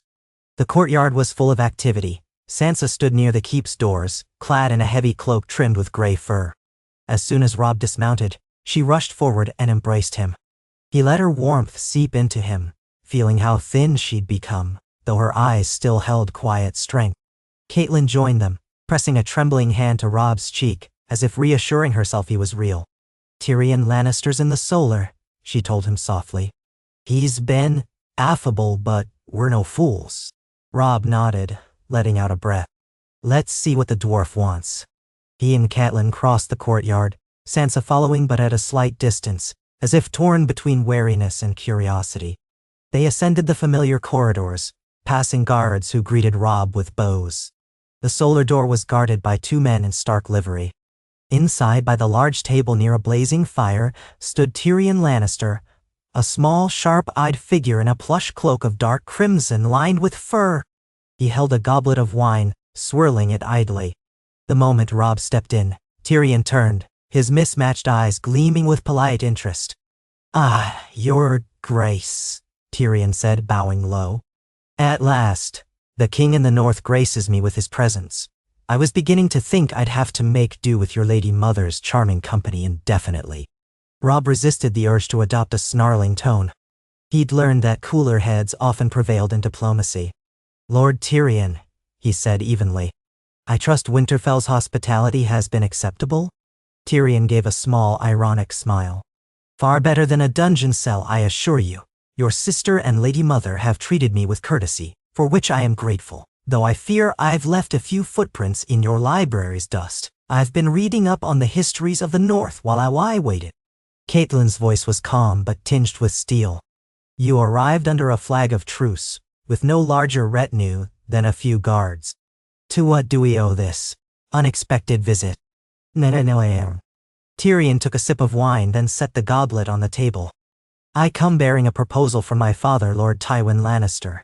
He wishes to strengthen the peace between the North and the Crown. His gaze flicked to Robb. He thinks a permanent alliance might benefit everyone. Robb folded his arms. I believed we already had an alliance, an uneasy one, forged at the Twins. What more does your father desire? Tyrion spread his hands. The realm is large, and the partition is fragile. My father wonders if there's a way to ensure that neither side will see profit in violating the terms. One way to do that is to bind houses Lannister and Stark in closer ties. No. For a moment, Robb stiffened. He recalled how Sansa had once been betrothed to Joffrey. Was Tywin proposing something similar again? He looked at Sansa, seeing alarm flutter across her face. Catelyn's expression darkened. Tyrion cleared his throat, as if sensing their thoughts. Your father does not propose that we marry Sansa to King Joffrey, Tyrion said with a wry half-smile. Fear not. Joffrey is already betrothed to Margaery Tyrell, as you well know, and Sansa has endured enough courtesy of my dear nephew's attention. He paused. However, there is Tommen, King Joffrey's younger brother, a sweet boy who has never done your family harm. My father wonders if Sansa might— No, Robb said, voice like iron. Absolutely not. Catelyn stepped forward, eyes flashing. We will not shackle Sansa to another Lannister, no matter how sweet a boy he might be. Tyrion lifted his chin. Fair enough. I expected that answer, but I am nothing if not thorough in my duties. Consider that matter closed. My father had also considered betrothals for Myrcella, if you have a suitable counterpart, but I suspect you'd refuse that too. So let us set aside the question of marriage alliances for the moment. No. Robb's jaw worked. Good. Then what is left of this closer tie your father wants? Tyrion reached into his doublet and withdrew a roll of parchment. My father is willing to extend an offer of shared trade routes, tax exemptions for northern goods crossing the Trident, and a formal promise of military cooperation should the Ironborn escalate their assaults against the north or the western shores. In return, the king in the north would commit to allowing crown forces free passage through the Neck in times of external threat, be it from the Iron Islands or foreign invasion.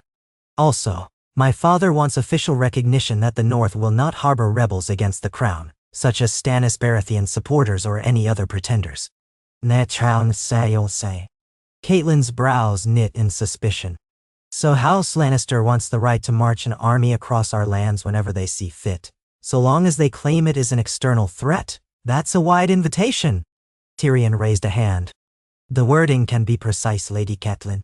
I'm sure we can come to an agreement that such passage would require the king in the North's approval.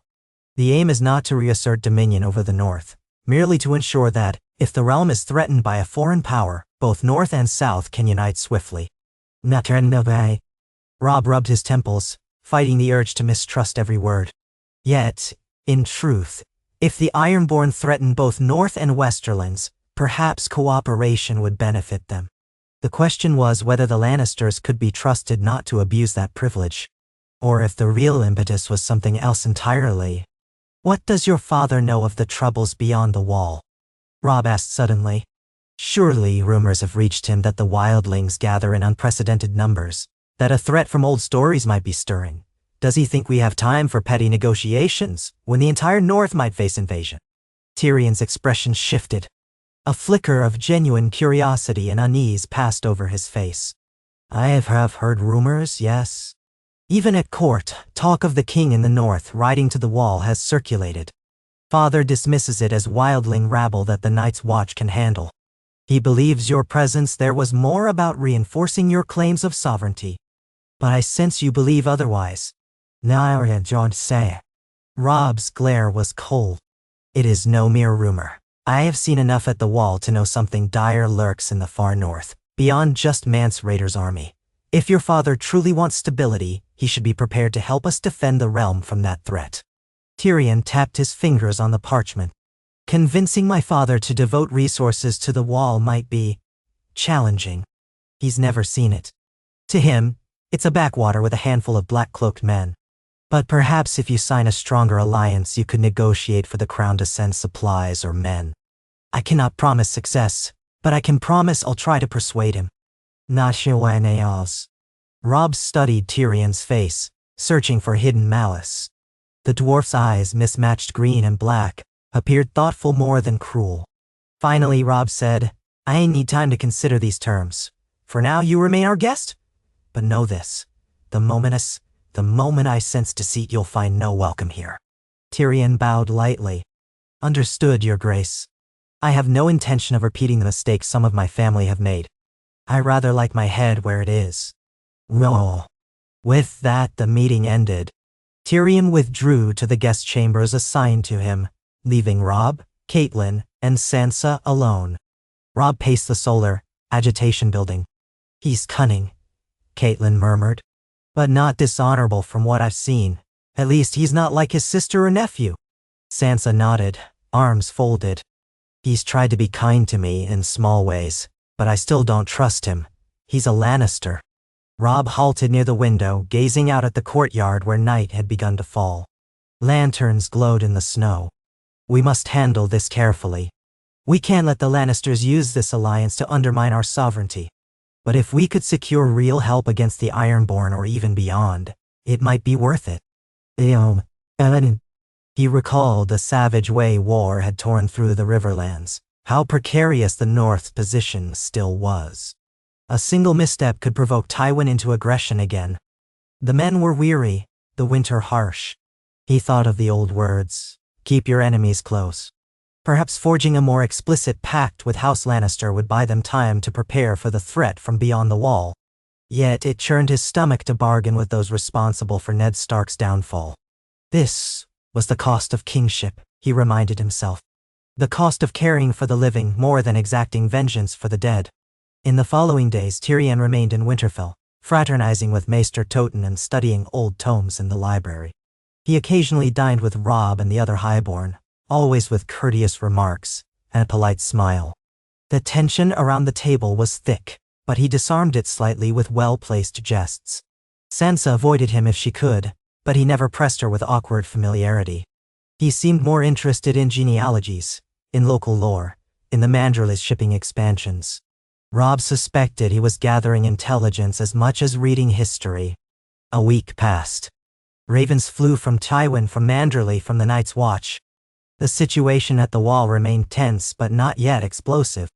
The Ironborn threat had quieted for the moment, though Balon Greyjoy still refused to relinquish certain coastal villages.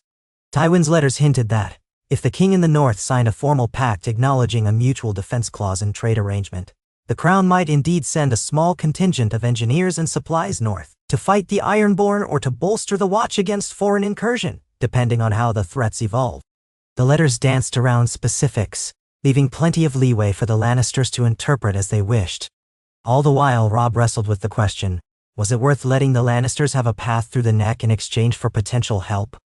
If the White Walkers were real, if the wildlings truly marched en masse, the North might need every ally it could muster, even the Lannisters. The alternative was to stand alone. Perhaps they could hold the neck, but if the real enemy was unstoppable, then all would be lost. He kept returning to the memory of those butchered wildlings, to the stories of the undead that Mormont's rangers shared in hushed voices. If they were to stand against something beyond human comprehension, they might need more than the North. They might need the entire realm united. Late one night, unable to sleep, Robb took a torch and made his way to the crypts below Winterfell. The air grew chill as he descended the worn steps, the flicker of the flame casting dancing shadows on the ancient stone.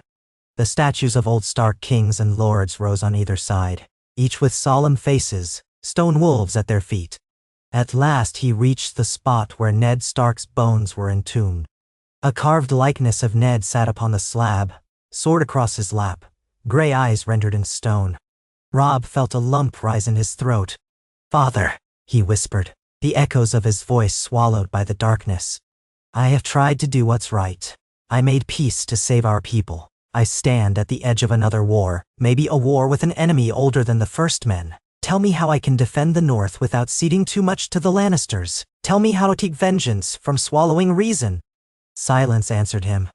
Only the slow drip of some ancient leak water falling onto stone. Robb closed his eyes, letting memory wash over him. Ned Stark's steady gaze, his quiet fairness, the strength of his convictions.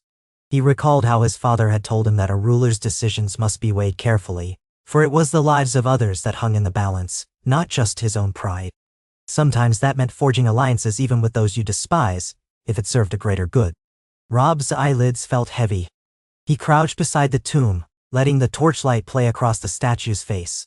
As a boy, he would never have imagined seeking an alliance with the Lannisters. Yet, as a king with winter pressing in, the Ironborn prowling, and rumors of undead, he saw the necessity. The old feud burned hot in his blood, but survival for the North might require a compromise that stung like a fresh wound. He rose and placed a hand on the statue's stone fingers, as if bidding farewell. Then he turned and left the crypts behind. By the time dawn broke over Winterfell, Robb had summoned Tyrion Lannister to the Great Hall for a more formal negotiation. Catelyn, Sansa, and various northern lords gathered. A hush fell as Robb entered in his kingly attire, a heavy gray cloak with the direwolf sigil clasping it at the shoulder, a plain sword at his hip. Tyrion stood near the dais, wearing a subdued set of Lannister red robes, his posture expectant. Robb took his seat, Catelyn at one side, Sansa at the other, while the lords assembled around them. He cleared his throat. "Lord Tyrion, I have considered your father's proposals. There is merit in forging a clearer alliance, especially if it means we can call upon the crown to aid against external threats, be they Ironborn or worse. But I have conditions." Tyrion inclined his head. "I would expect nothing less, your grace." "Do share." "Neresaltin." Robb nodded to Maester Toten, who stepped forward with a scroll. "First, any crown forces passing through the neck shall do so only with the explicit and written consent of the king in the north. Second, if the crown calls upon the north for military assistance against a foreign invasion, we will consider it, provided the crown offers the same in return if the north is invaded by a force beyond our means." Tyrion's eyebrows rose. "A force such as the wildlings?" Robb's tone hardened. "Or anything else that lurks beyond the wall. Third, if we sign this treaty, we want immediate shipments of grain and metal from the crown to aid in preparing our defenses. Payment can be negotiated, but at a fair rate, not inflated for Lannister profit." "Die." Tyrion folded his arms, tapping his chin. "You drive a hard bargain, and if my father objects, then the north will remain as it is, and if the Lannisters find themselves threatened by Ironborn at Lannisport, or if you face Dorne's vengeance, do not expect help from us. We will stay behind our borders.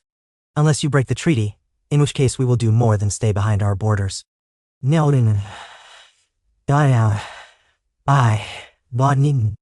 A flicker of a grin curved Tyrion's mouth. "So it's to be a treaty of neutrality that can shift to mutual defense if the external threat is grave enough. Clever. My father might find it more palatable than he lets on. After all, the crown is stretched dealing with King Joffrey's rule, the Tyrell alliance, the shaky finances, peace with the north, on terms that still allow cooperation if needed, might be exactly what he wants." A low murmur rippled through the northern lords. Some looked dissatisfied, wanting no new tie to the Lannisters. Others, particularly those who had seen the devastation of war, eyed the arrangement with guarded hope that it might spare them another round of bloodshed. Robb took note, but pressed on. "There is one more thing," Robb said, voice quieter. "The crown must acknowledge that the Night's Watch may request aid from all corners of the realm, not just the north, if the threat beyond the wall grows dire. This includes men, supplies, or resources, should the Watch prove they cannot stand alone." Tyrion's expression turned thoughtful. "You want it in writing that the crown recognizes the Watch as the realm's shared responsibility, yes? My father might say that historically, the Watch has always been the realm's responsibility. But if you want more explicit wording, I'm sure we can draft something, though I can promise my father will be eager to send knights shivering at the top of the wall." Robb shrugged, a cold glint in his eye. "If the realm is threatened, ignoring the Watch does no good. If your father is wise, he'll see that. If not, the north will remember." Nailadea. Silence descended, thick as the snow blanketing the land.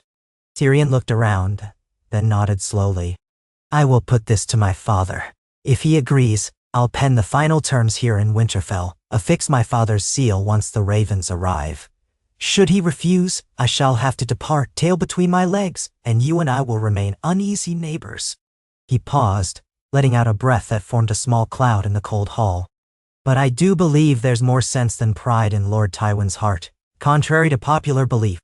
Robb stood, gazing down at Tyrion. Then let us hope sense prevails, for all our sakes." With that, the new draft of the treaty began. The next days were filled with scribes scratching away at parchment, refining language, sealing scrolls with wax. Tyrion wrote to Tywin detailing the conditions. Robb kept a stoic calm, waiting for the old lion's response. All the while, the watchers on the walls at Winterfell kept an eye out for ravens flying from the south or from the wall. The tension in the air felt like a taut cord, ready to snap. Sansa spent her time either quietly supporting Robb or retreating to the Godswood for solace. Catelyn oversaw the stewards and occasionally consulted with Tyrion in the library, carefully gleaning what she could of the Lannisters' true intentions.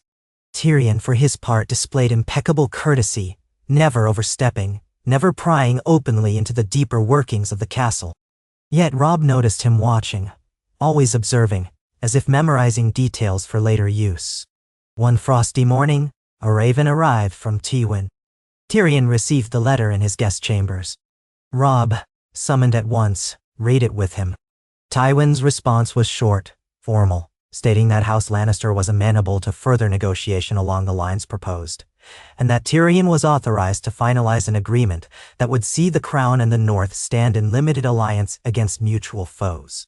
Tywin set a few conditions of his own, mostly around guaranteed trade routes from Lannisport to White Harbor, along with neutrality if the Crown found itself at odds with Dorne or other regions. Robb weighed them carefully, but found them not too onerous.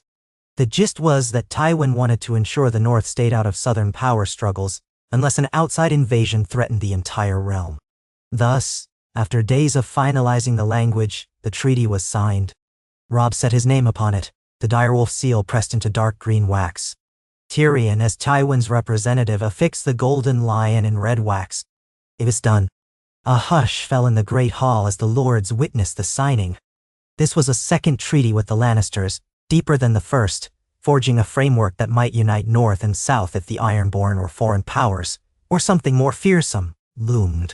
No cheering followed, merely a collective exhale, as if the land itself recognized a necessary step taken. That evening, Robb hosted a small feast, more subdued than celebratory. They were mindful of scarce winter stores, so it was hardly lavish, but a cask of strong northern ale and some roast venison marked the occasion. Tyrion, never one to refuse good drink, partook heartily, though his wits stayed sharp. Sansa was courteous but distant, tension visible in her shoulders. Catelyn hovered near Robb, her eyes flicking from Tyrion to the door, ever watchful. By the time the last of the dishes were cleared, Tyrion approached Robb near the fire. "Your Grace, I plan to depart within 2 days. I must carry the signed treaty back to my father and the Crown. Let us hope it remains more parchment than kindling." Robb studied the dwarf. "That depends on how events unfold. But I thank you for your role in preventing further bloodshed. Odd though it is to say to a Lannister." "Nisinair." Tyrion chuckled. "You're welcome. Strange times we live in, where a Lannister drinks with Starks in Winterfell. Perhaps the old wounds can be healed, given enough reason, or perhaps we'll dance on the precipice a bit longer." He swirled his wine. "Might I ask, did you truly see anything unnatural at the wall?" Robb hesitated. He could have lied or downplayed the truth. But something in Tyrion's gaze invited candor. "I saw enough to fear. Whether it's the others of legend or some new horror, I do not know. But if it comes, it will not care about the color of our banners." "No." Tyrion was silent for a moment, then gave a slow nod. "A sobering thought indeed. I'll let my father know it's not just superstition. Perhaps he'll be moved to act if the threat becomes undeniable. He's not a man to shirk the realm's defense. He just prefers enemies he can see and outwit. The undead might not play by his rules." With that, they parted. Robb watched Tyrion retreat to his seat, overshadowed by the flickering torchlight. The next day, Tyrion and his small retinue prepared to depart. Sansa, reluctant but polite, bade him farewell in the courtyard. Tyrion bowed to her with a certain gentleness, then bowed to Catelyn, and finally turned to Robb. "I leave Winterfell with fewer illusions," Tyrion said softly, "but also with a strange sense of hope. Perhaps we can both survive what's coming. Farewell, Your Grace." Robb inclined his head. "Farewell, Lord Tyrion. May the roads treat you kindly." He did not say Friends, for that word was too strong. But neither were they outright enemies this day. Tyrion and his guards rode out, their footprints soon lost in the swirling snow. Robb stood at the gate, ignoring the cold that bit his cheeks, lost in thought. The treaty was sealed for what it was worth. Whether it would save the North from new horrors remained to be seen. He closed his eyes, a silent prayer to the old gods on his lips. Let me have chosen well again. Time passed and winter's grip tightened. Ravens from Castle Black spoke of skirmishes with wildling scouts. Some nights, the watchers atop the wall reported distant howls that sent shivers down their spines. But no great assault had come yet. Mance Rayder might be waiting for a break in the weather, or for another advantage. In the north, life settled into the rhythms of survival. The days were short, the nights long, the cold unwavering. Catelyn busied herself managing the castle. Sansa continued her quiet pursuits, sometimes humming half-forgotten songs as she helped the stewards check inventories. Word came from Edmure Tully that the Riverlands were stabilizing, though bandits still lurked. The Greatjon had cornered the last of the Ironborn in the west, forcing them to flee by longship. Theon remained in his cell, silent most days, occasionally muttering to the guards. No word arrived from Balon Greyjoy or the Lannisters concerning a ransom. The tension there was like a half-healed wound. Despite these undercurrents, Robb found small comforts in daily life. He took short rides outside Winterfell's walls, though the snow made it difficult. He sometimes visited the Godswood, kneeling before the Heart Tree, recalling the hush he had felt the night he decided to sign the first treaty with Tywin. Perhaps forging peace was a duty as sacred as waging war when needed.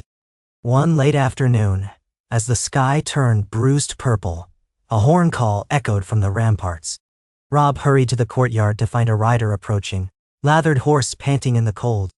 The man bore the colors of the Night's Watch. Robb's heart clenched. Had Mance Rayder finally attacked? The rider half fell from his saddle, breath steaming, eyes wide. Your Grace, I come from Castle Black, urgent news. The wildlings are on the move. Thousands, no, tens of thousands.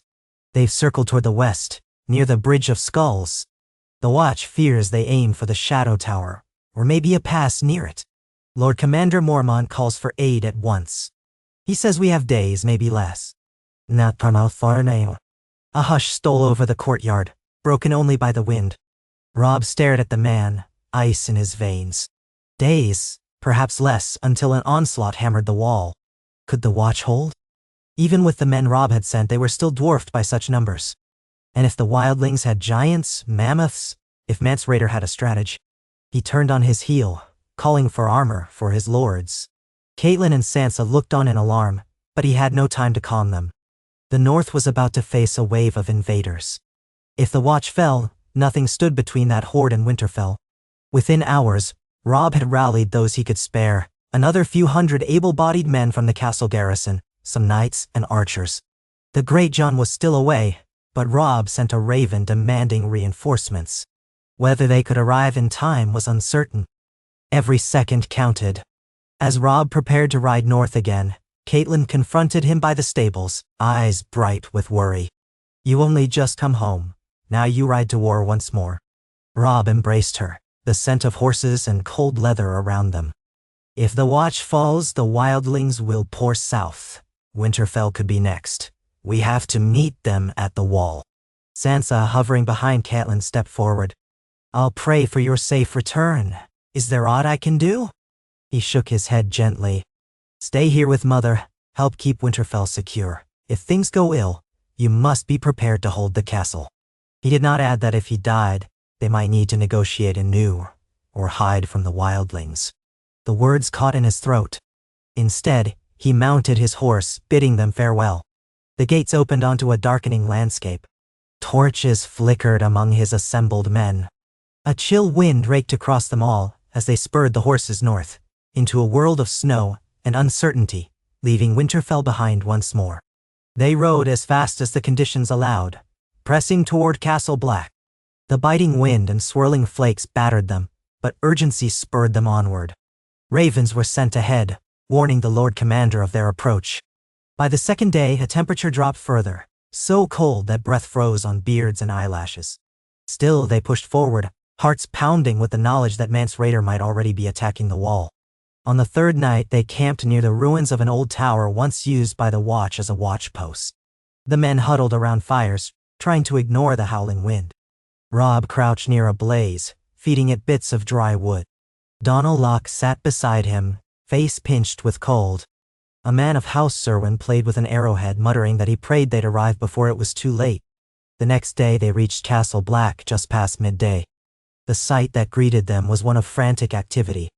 The yard overflowed with black-cloaked men rushing to ferry supplies up the wall, carrying bundles of arrows and pitch.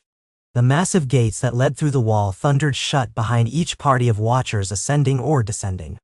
Snow and ice crunched underfoot. Robb dismounted and was met by a breathless watchman. "Mance's vanguard was spotted near the Milkwater," the man said.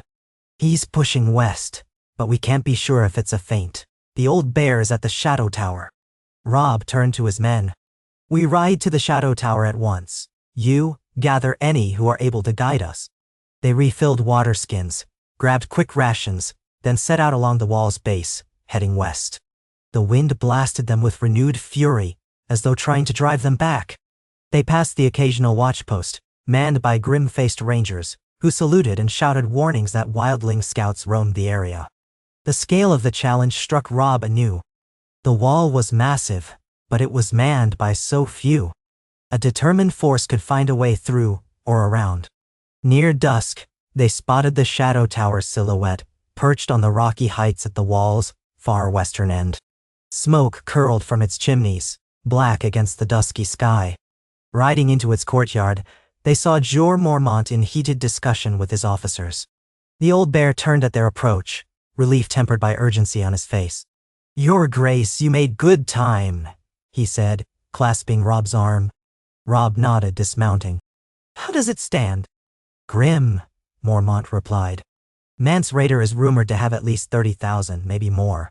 Warriors, yes, but also women and children. He means to cross the wall. If the weather was kinder, he'd already have launched his assault. Word is he has giants. We've seen their footprints." A cold sweat prickled Robb's neck. "And you plan to meet them here?" Mormont gave a curt nod. "Here or near here. If they try to go around, we'll have to sally out, but the terrain is brutal. If they come straight at us, we'll rain arrows and pitch upon them. We might hold them off.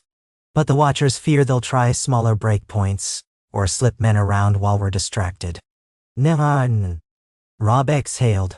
"We'll reinforce your ranks. Place my archers where you need them. My swords will help man the walls. Send out scouts if you can, to track their movements." The old bear pointed to a ridgeline north of the tower. "We have a vantage point there. We'll see them coming if the night is clear enough. If the wind isn't howling so badly, we can hear a thing." They scrambled to bolster defenses. Through the next day and night, Robb's men joined watchmen on the ramparts, scanning the horizon. Snow stung their eyes.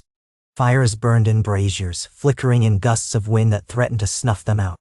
At intervals, horns sounded once, rangers returning, twice, wildlings spotted, or so they thought. Each time the men braced, hearts hammering, and each time the threat receded into the blizzard.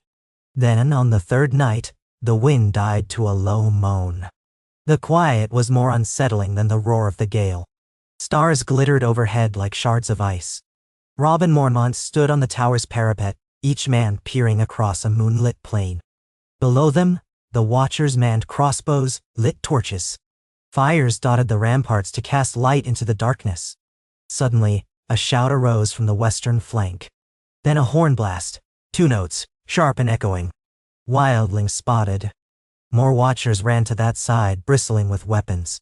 Robb hurried with them, footsteps echoing in the old stone corridors.